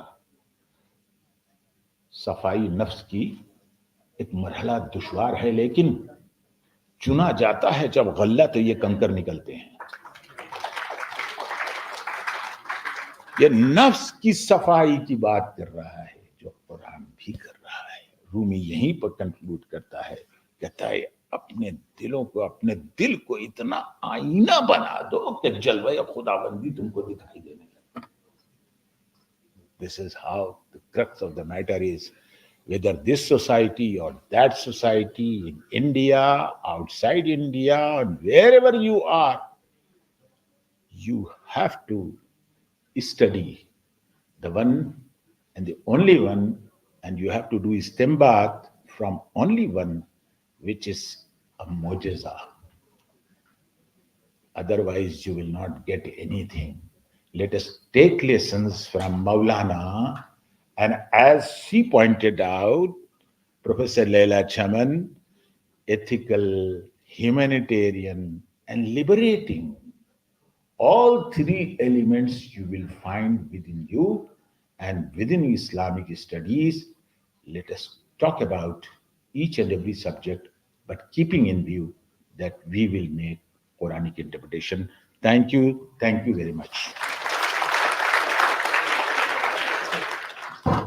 Thank you, sir. Now I call Professor Muhammad Fahim Akhtar Sahab for vote of thanks.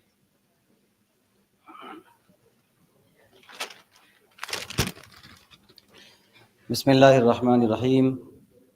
صدر محفل معزز شیخ الجامعہ پروفیسر سید عین الحسن صاحب، ڈائس پر تشریف فرما اصحاب فضل و کمال، حال میں موجود اہل علم، جویان علم اور طلبہ علم، سب سے پہلے شکر اس بارگاہ رب العالمین میں جس کے کلام سے ہم نے آج کے اس پروگرام کا آغاز کیا تھا اور جس کی توفیق سے ہم اس پہلے پروگرام کے پہلے پڑاؤ پر پہنچے ہیں.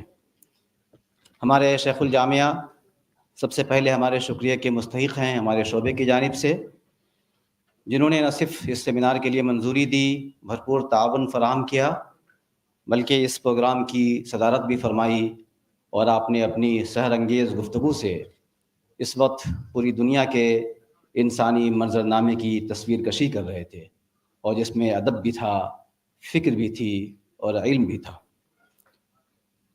ارباب مجاز میں ہماری یونیورسٹی کے مسجل جناب پروفیسر شیخ اشتیاق احمد صاحب اور ہمارے اسکول کی ڈین صاحبہ جو خود بذات خود یہاں تشریف فرما ہیں، پروفیسر فریدہ صدیقی صاحبہ، یہ بھی ہمارے خصوصی شکریہ کے مستحق ہیں کہ ان کا تعاون، ان کی رہنمائی اور ان کی فکر مندی قدم بقدم ہمارے ساتھ رہی ہے. ہمارے اس پروگرام میں ہم سب کے استاذ الاساتذہ پروفیسر عبدالعلی صاحب، جنہوں نے اس سے پہلے بھی ہم پر شفقت فرمائی اور جو عمر کے اس مرحلے میں بھی ہمارے لیے روشن مثال ہیں کہ کس طرح آپ علم پر بھی گہرائی رکھتے ہیں، بلکہ پروگرام کے لیے آپ تیاری فرماتے ہیں. اور آج کا آپ کا جو کلیدی خطبہ تھا وہ ہم سب نے سنا، مستفید ہوئے، اور اگر وقت ہمیں اجازت دیتا تو ہم آپ سے مستفید ہی ہوتے رہتے. سر کا یہ خطبہ اور اس سے پہلے کے سیمینار میں بھی جو آپ نے خطبہ پیش کیا تھا وہ اسلامک اسٹڈیز کے لیے معلومات کا خزانہ اور خزینہ ہے، اور ہمارے طلبہ کے لیے آئندہ بھی استفادے کا ذریعہ اور سبب بنا رہے گا. ہمارے اساتذہ جنہوں نے ہمارے اس پروگرام کو عزت بخشی، زینت بخشی اور ہمیں شرف بخشا، پروفیسر محمد اسحاق صاحب، پروفیسر اقتدار محمد خان صاحب، اور ایران سے تشریف لائے ہوئی پروفیسر لیلا چمن صاحبہ، آپ تینوں نے، اور ہماری ڈین صاحبہ پروفیسر فریدہ صدیقی صاحبہ نے جو گفتگو یہاں فرمائی، ان کے ذریعے نہ صرف اسلامک اسٹڈیز کی تاریخ، اسلامک اسٹڈیز کا عہد بعہد اور گزرتا ہوا سفرنامہ، بلکہ موجودہ وقت میں اسلامک اسٹڈیز کو درپیش چیلنجز، اور جو آج کے سیمینار کا موضوع تھا کہ دور جدید اور مابعد دور جدید میں اسلامک اسٹڈیز کے تعلق سے بالخصوص ہندوستانی اور ایرانی علماء کی خدمات کا جائزہ، اس پر ایک اچھی روشنی ایسی سامنے آئی جس نے ہمارے ذہنوں میں سوالات کے دریچے بھی کھولے ہیں، اور ان کی روشنی میں گفتگو کا سلسلہ آگے بڑھتا رہے گا. میں اس موقع پر بہت ہی معذرت خواہ ہوں اپنے ان آن لائن شریک ہونے والے مہمانوں کا جن کا خطاب یہاں رکھا گیا تھا، اور انشاءاللہ ہم ان سے مستفید ہوں گے اور ان کی قیمتی باتیں ہمارے لیے روشن بنیں گی، لیکن ہم ابھی انہیں نہیں سن سکے. ان میں سے بالخصوص پروفیسر عبدالعزیز صاحب جو ملیشیا سے ہمارے ساتھ شریک تھے، میں ان کا بالخصوص شکر گزار ہوں کہ وہ تشریف لائے تھے، اور دیگر مہمانوں کا بھی. اس کے ساتھ میں اس سیمینار میں ملک کے مختلف حصوں سے تشریف لائے ہوئے ہمارے مقالہ نگاران، جن میں کئی پروفیسر حضرات ہیں، شعبوں کے ذمہ داران ہیں، اور جو علی گڑھ سے، جامعہ ملیہ اسلامیہ سے، لکھنؤ یونیورسٹی سے اور مختلف جگہوں سے آئے ہیں. وقت کی تنگی کے سبب میں ہر ایک کا نام بنام لے کر شکریہ ادا کرنا چاہتا ہوں، لیکن شاید نہ کر پاؤں. میں ان سبوں کی خدمت میں خصوصی شکریہ پیش کرتا ہوں. ہماری یونیورسٹی کے کئی شعبوں کے صدور، کئی ڈین حضرات اور مختلف اساتذہ، شعبہ عربی کے، شعبہ اسلامک اسٹڈیز کے، اسکول آف لینگویجز کے، اسکول آف سوشل سائنس کے اور دیگر اسکولوں کے، اور ہمارے طلبہ و طالبات کی بڑی تعداد، اور شہر سے بھی مہمانان یہاں موجود ہیں جن کی وجہ سے حال بھرا ہوا ہے. یہ بزم اسی لیے سجائی گئی تھی کہ یہ سب یہاں پر شریک ہوں، ان سب سے ہم استفادہ کریں، ہم سے وہ استفادہ کریں، اور علم کا سفر اسی طرح جاری رہے. میں ان سب کی خدمت میں ہدیہ تشکر پیش کرتا ہوں.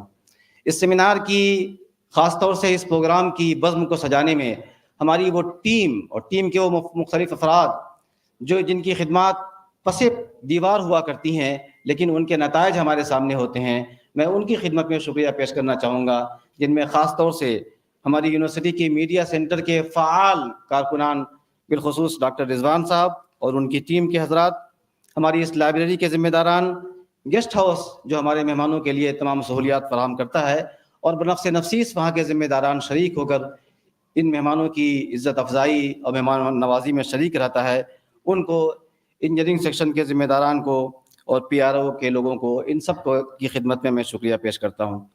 ایسے ہی ہمارا یہ پروگرام جو ابھی اس سیشن کے بعد جاری ہوگا، اس کے ساتھ ساتھ متوازی طور پر آن لائن سیشنز بھی چلیں گے، اور کئی سیشن ہوں گے جو آج سے لے کر کل تک جاری رہیں گے.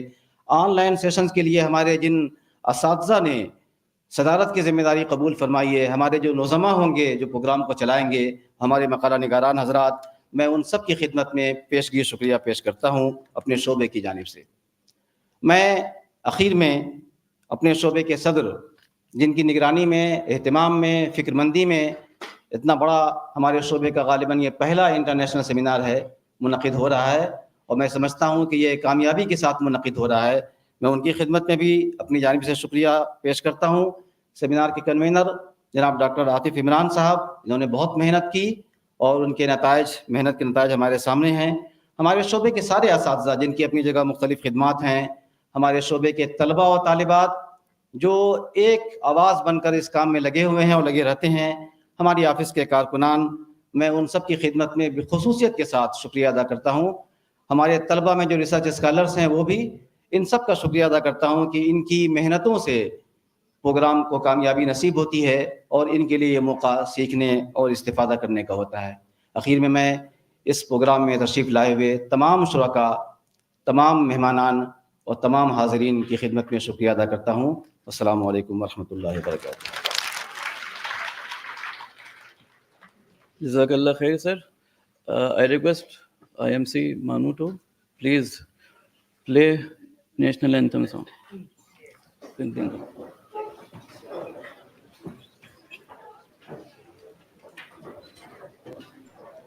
जनगण मन अधिनायक जय हे भारत भाग्य विधाता पंजाब सिंध गुजरात मराठा द्राविड उत्कल बंगा विंध्य हिमाचल यमुना गंगा उच्चल जलधि तरंगा तव शुभ नामे जागे तव शुभ आशीष मांगे गाहे तव जय गाथा जन गण मंगलदायक जय हे भारत भाग्य विधाता जय हे जय हे जय हे जय जय जय जय हे.